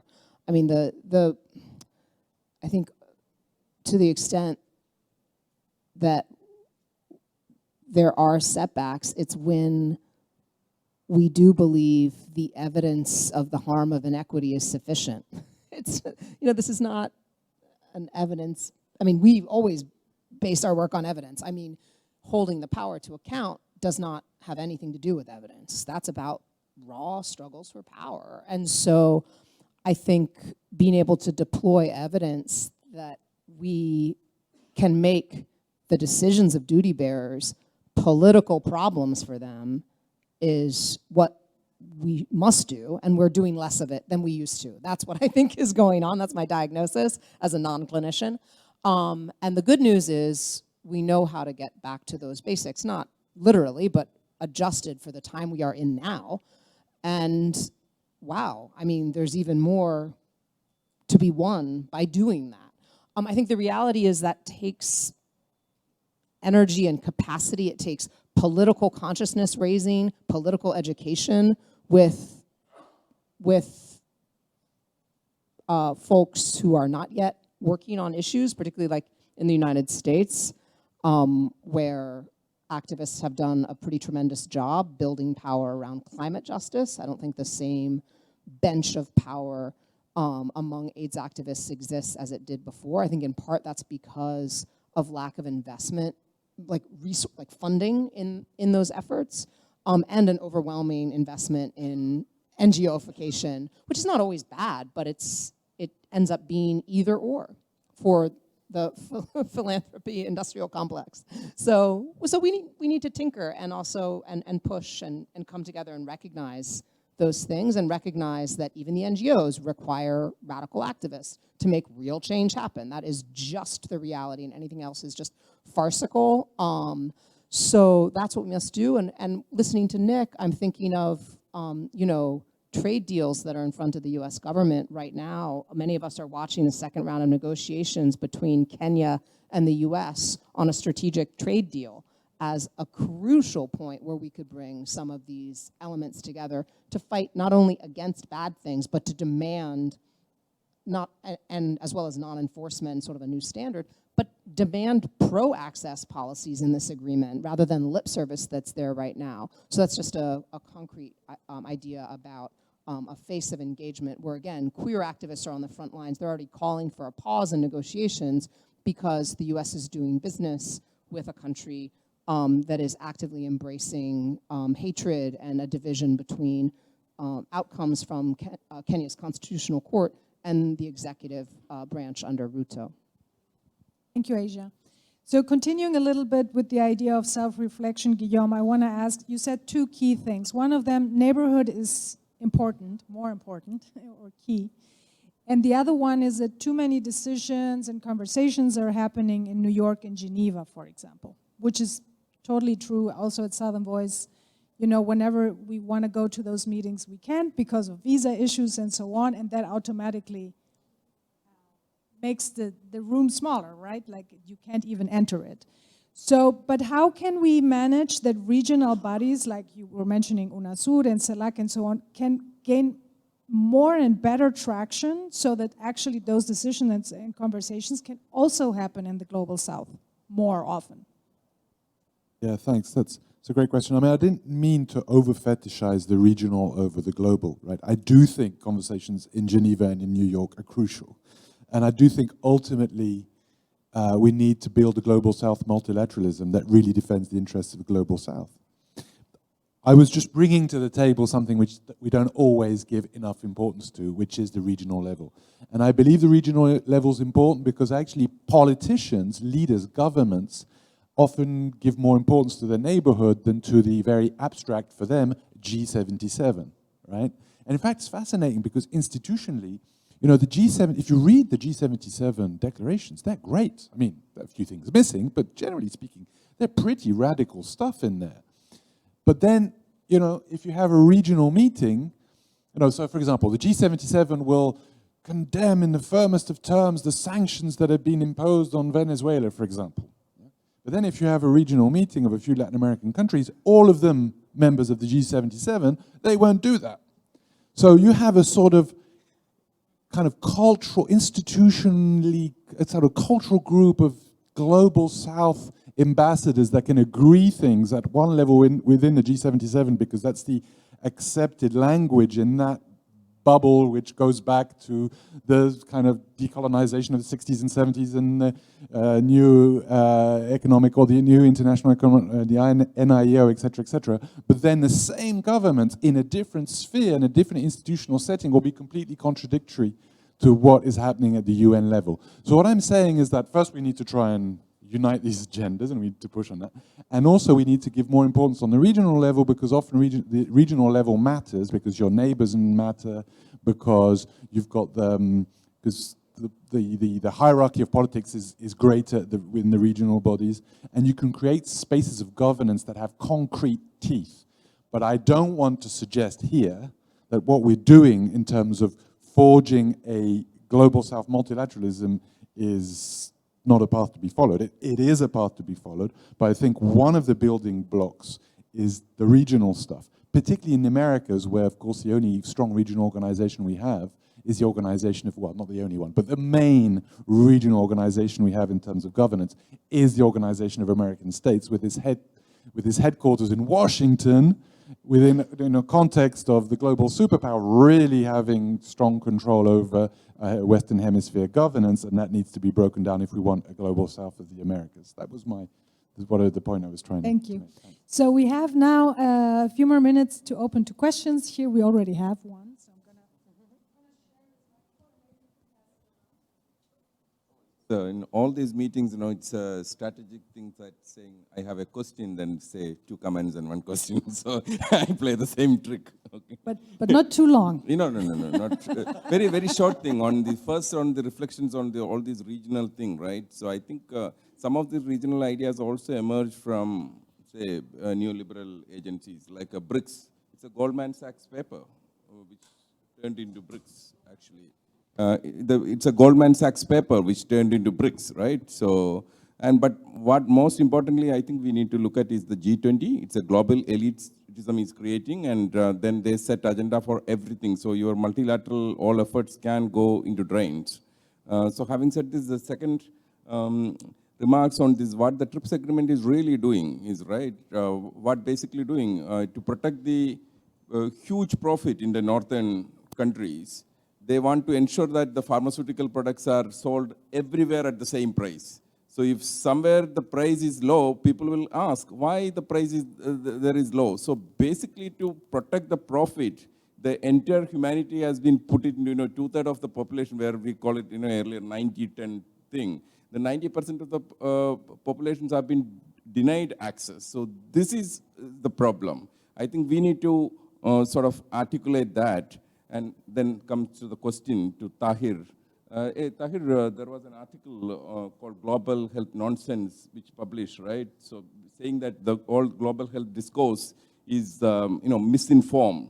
It's basically indulging misinformed, and finally the authors put certain terms always used, as a global nonsense, like, I'll read out some of them. Human capital, incentivize, innovation, engage the private sector, synergies, problem square solution, investment case, leverage, then challenges are opportunities, lives saved, death averted, save lives. So can you add, if you have the power, I don't know if you have the power, but if you have the choice, will you add MPP in this box?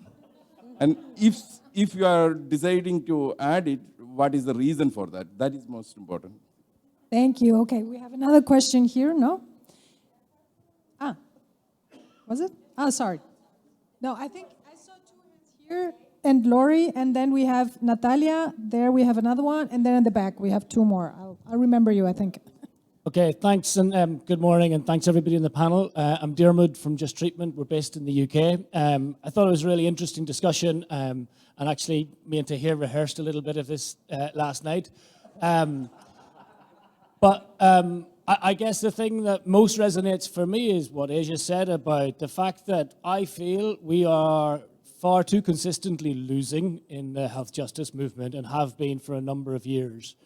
And I guess the question that I would like us to focus on now is, I think we've all got a shared vision of where we want to ultimately get to, which is a pretty transformational change from where we are right now. But figuring out what those incremental steps are that we can take that will get us closer, I think need to be steps which build our power.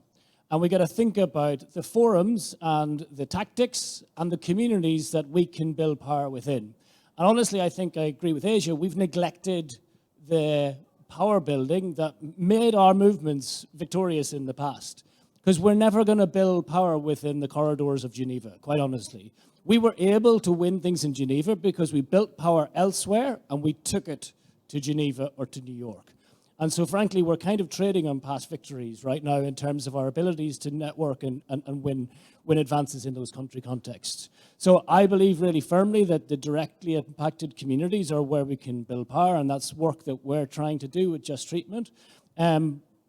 But I would really love to hear from the panel what they see as being those incremental victories that can take us closer and build our power over the coming 5, 10, 15 years. Thank you. Does anyone want to respond immediately to that comment? Not yet? Okay. Otherwise, we'll go to Laurie. Yeah.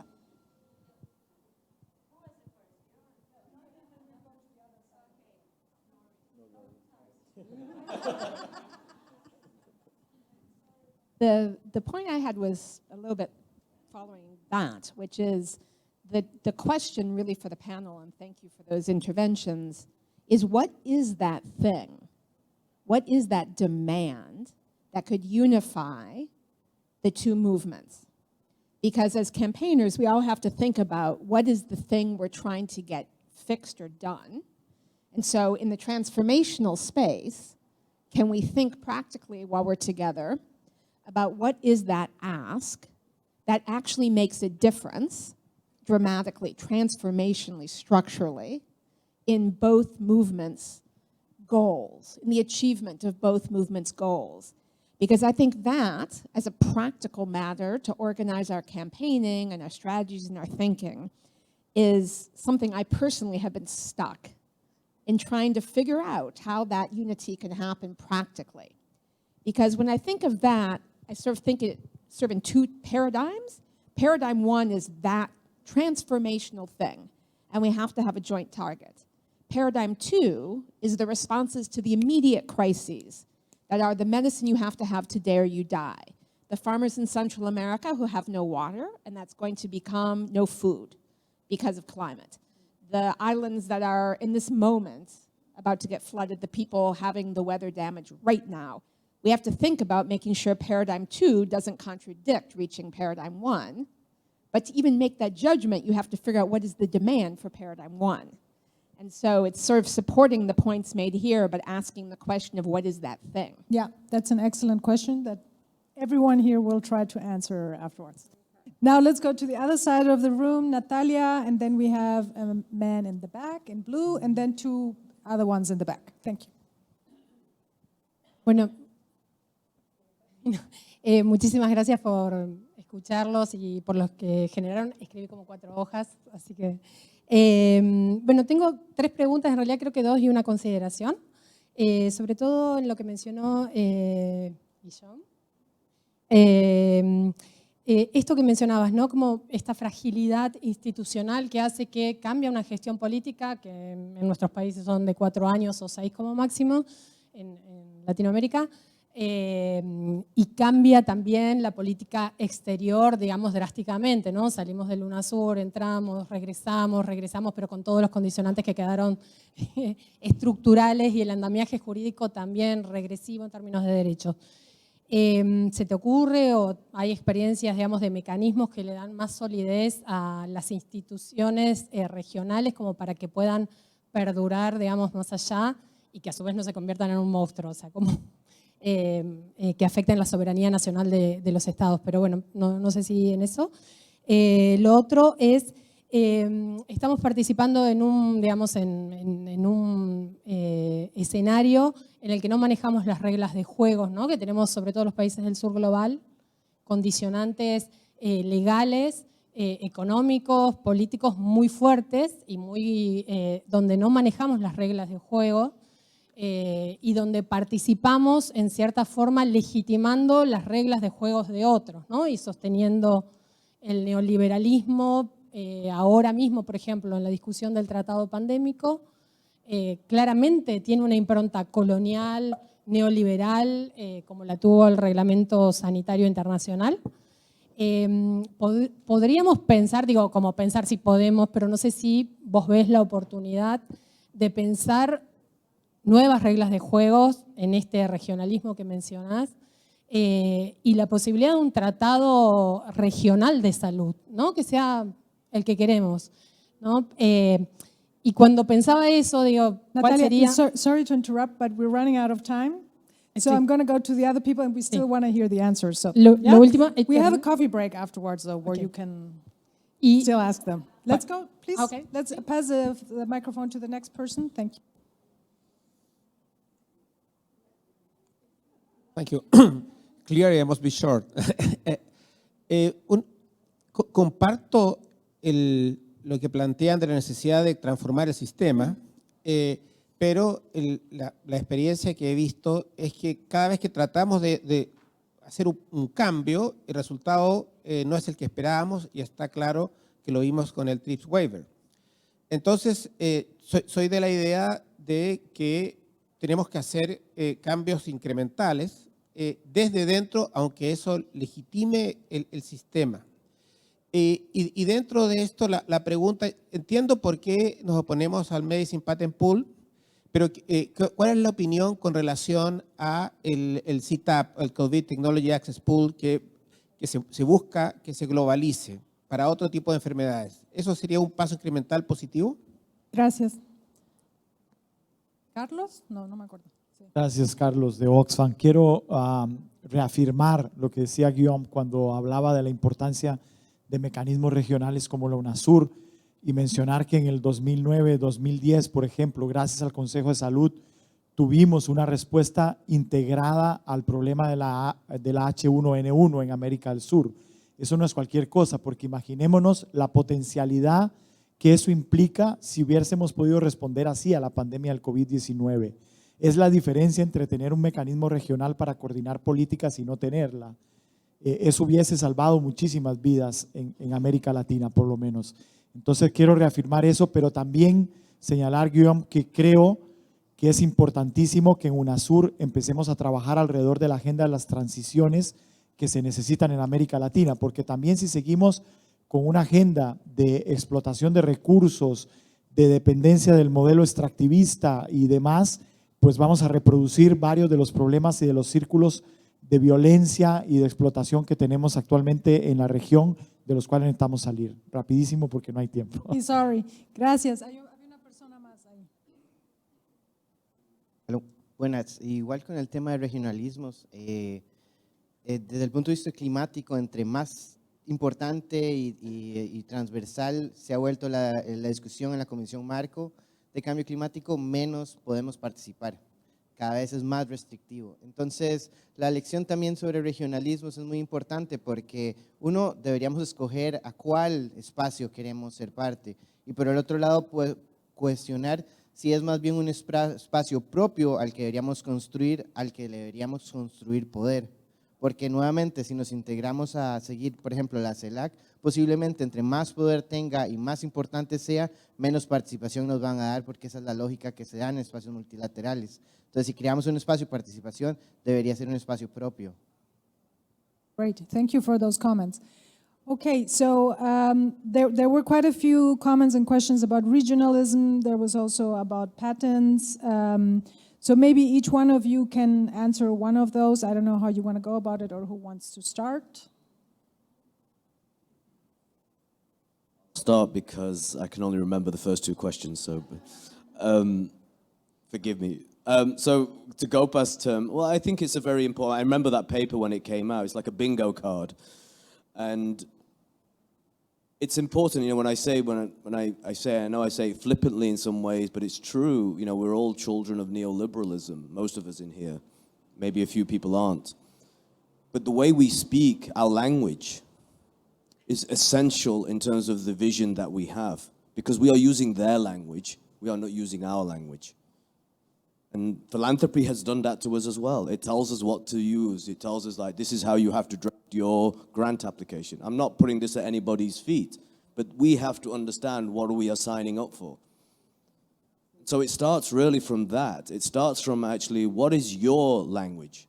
We have to create a new language in terms of how we want to speak about these issues. And I go back, I'm not trying to, as Guillaume said, we do need to rekindle the spirit that came from the decolonization movements of the 50s and 60s. And, the new international economic order, whilst it may look very different today, there needs to be that spirit there where we are actually, if we can't do it at the time of post-COVID, when can we?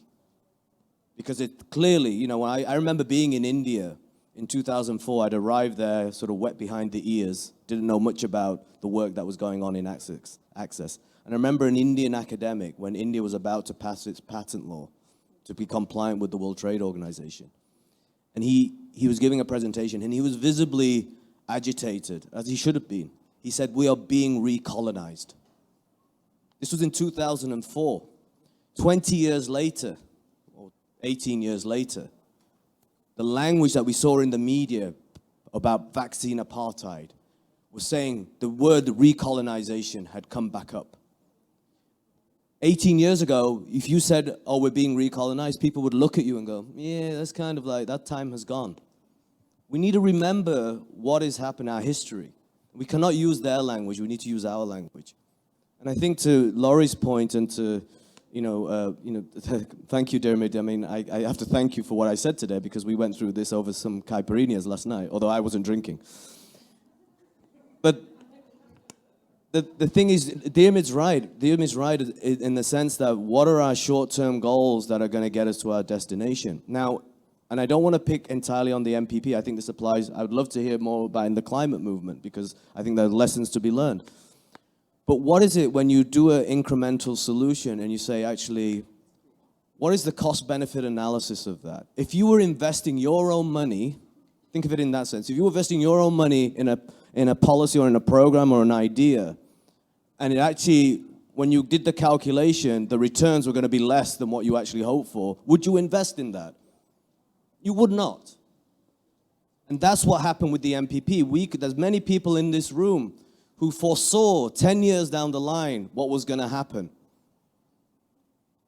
And it was the wrong investment, at least in terms of the way it played out. Now, of course, there were some positives, but the thing was, though, the lines were never drawn where they should have been drawn.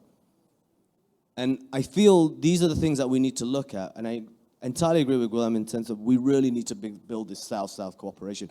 And as a person who lives in the North, but like I said, I do feel I'm closer to the South in my heart, I feel the Global South countries have drank the Kool-Aid of neoliberalism. It's almost as if the Global North now is realizing the perils of neoliberalism. Yeah, but the thing is, though, the Global South is still waiting to open its next McDonald's. We need to change that. We need to change that. Thank you, sorry. Fernanda, can you tell us a little bit about the question of the joint demand of both movements? I think that would be interesting.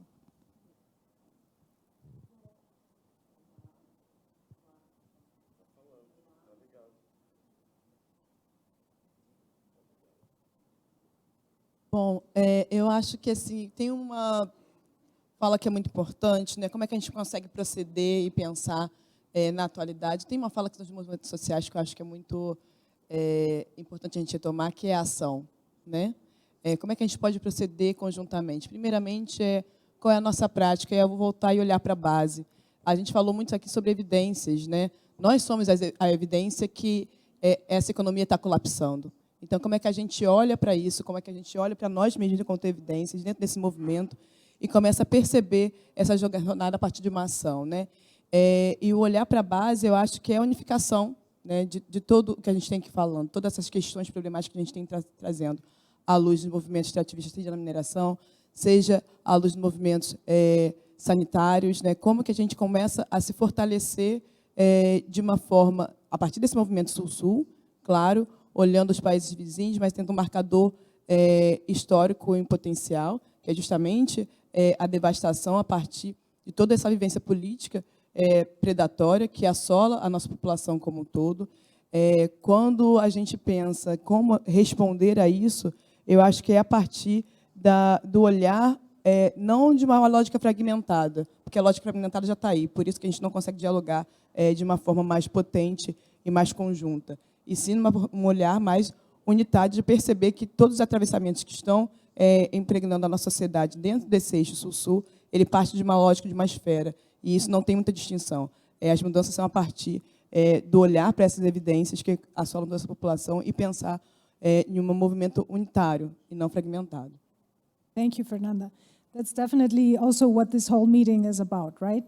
So we're obviously running over time here, but I want everyone who still wants to speak give the opportunity to do that. And then we have a great coffee break. And I hope that the speakers will be available also to other questions and comments, okay? So I think, Guillaume, you want to say something, and then we have Asia and Nick. Vuelvo al español, perdón, la última vez contesté en inglés porque la pregunta se me hizo en inglés, mil disculpas. Sí, sobre las preguntas sobre regionalismo muy brevemente, pero es importante lo que decía Carlos, ¿no? La UNASUR no solamente fue una entelequia, una cosa así simbólica, sino que empezaba a hacer cosas tangibles. Su primera reunión, ustedes que son expertos de la captura corporativa, la primera reunión, la UNASUR decidió que no iba a recibir dineros de nadie que no sea un Estado miembro de la organización. Esto es bastante revolucionario. Nada de financiamiento de, perdón, no la UNASUR, el Consejo de Salud de la UNASUR en su primera reunión decidió que no iba a recibir financiamiento ni de estados no miembros de la UNASUR, ni de filantropías, de empresas, de corporaciones que quienes han vivido en Ginebra, y me incluyo, sabemos que Ginebra está básicamente capturada por las grandes corporaciones y por tanto también su agenda. Eso fue una medida que la decidieron los 12 estados, los 12 ministros de salud de los 12 estados de la UNASUR, algunos más progresistas, otros no tanto, ¿no? Entonces hay cosas que se pueden hacer. E incluso más allá de los temas regulatorios o de gobernanza regional, como fruto del Consejo de Salud, el solo hecho de que se reunían los ministros de salud resultó en 35 votaciones conjuntas por parte de estos estados en la Organización Panamericana de la Salud y en la Organización Mundial de la Salud. Entonces, eso demuestra que los 12, como fruto de sus reuniones, fueron a la ONU y votaron juntos. Antes nunca votaban juntos y lo hicieron en 35 ocasiones. Entonces, ahí el espacio regional fue un espacio para consensuar el voto en un espacio global. Esto es interesante. Bueno, y se mencionó lo que se hizo en cuanto a respuestas frente al virus H1N1 y por supuesto se mató el Consejo de Salud un año antes de la pandemia del COVID-19, entonces hubiésemos podido hacer muchísimo. Muy brevemente, sobre el extractivismo estoy de acuerdo, hay que revisar el IRSA, no tengo tiempo de hablar de eso, pero todo el plan de infraestructura de UNASUR tiene que ser mucho más ambientalmente coherente y coherente con otros aspectos sociales también. Y simplemente cómo asegurarnos de que esto no cambie con cada cambio de gobierno, eso es un poco lo que me dedico, tratar de buscar formas, es un poco mi trabajo, tratar de ver cómo podemos generar un pacto político con el otro, para que cuando vuelvan al poder, porque van a volver al poder en un escenario democrático, va a haber una vuelta de gobiernos de derecha, espero que no de la extrema derecha, espero que una derecha más republicana, más racional, más moderna, pero bueno, es complicado eso en América Latina, la derecha moderna es un problema. Pero bueno, tratar de que no maten de nuevo a la UNASUR. Esto no es sencillo, es apelar a imaginarios como la autonomía estratégica y no el antiimperialismo, ¿no? Es no usar un discurso de izquierda, sino un discurso más desde la autonomía, desde la soberanía, desde la inserción inteligente en el nuevo sistema mundo con China, con Estados Unidos. Es una lógica más así, geopolítica, que una agenda antiimperialista, a pesar de que me reivindico desde el antiimperialismo, por supuesto, pero es convencer al otro, generar un pacto político de largo alcance para que no salgan de nuevo de las organizaciones en el futuro. Perdón que me haya extendido. Just a quick observation before coffee and tea about what the thing could be. With appreciation that that's in some ways an ongoing, like that's always the question, even if we come up with some ideas now. I mean, and what we know to be poor responses like carbon offsets or some of these other things that have such bizarre ramifications as ersatz compromises, it's Laurie's question that is so rewarding but also so difficult to grapple with. So my proposition is we need an upstream answer and a downstream answer. That is an upstream answer that prevents harm because of structural change, right? So for example, just on the health side, pro-access clauses that are written into government contracts that are not about, like little bits of charity here and there, but are actually about monopoly-free access as an upstream parameter.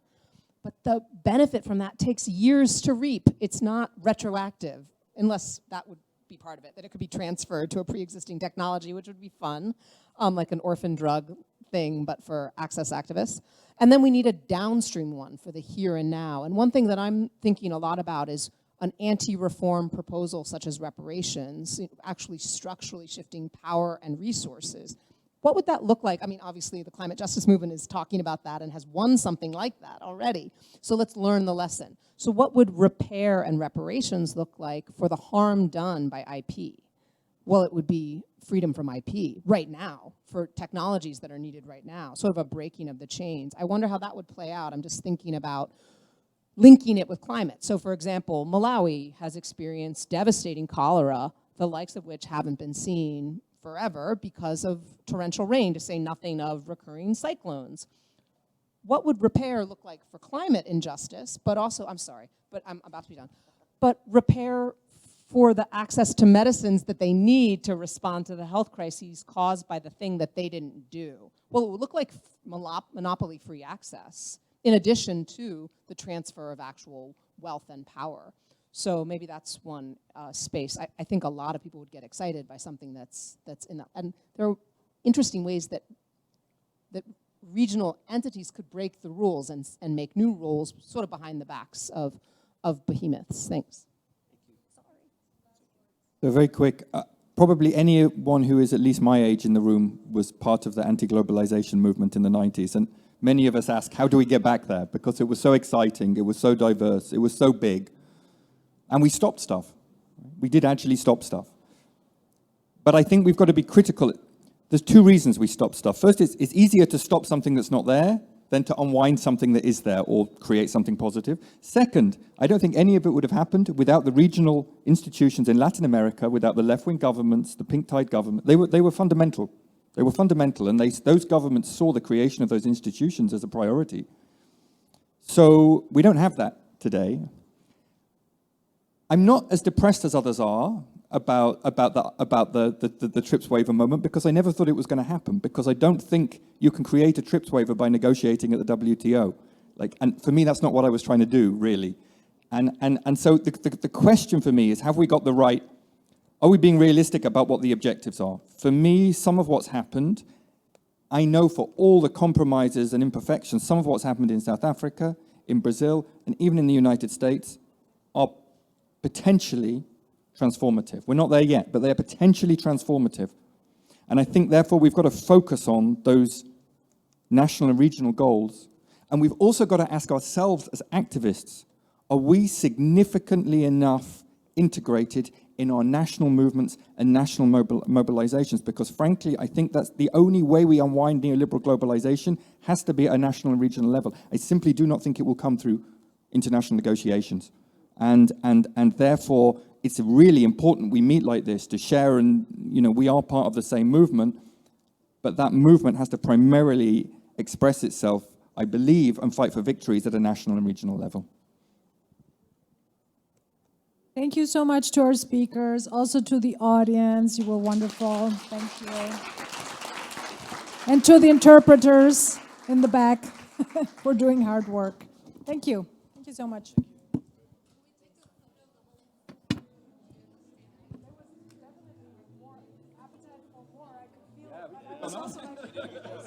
That was great. Well done.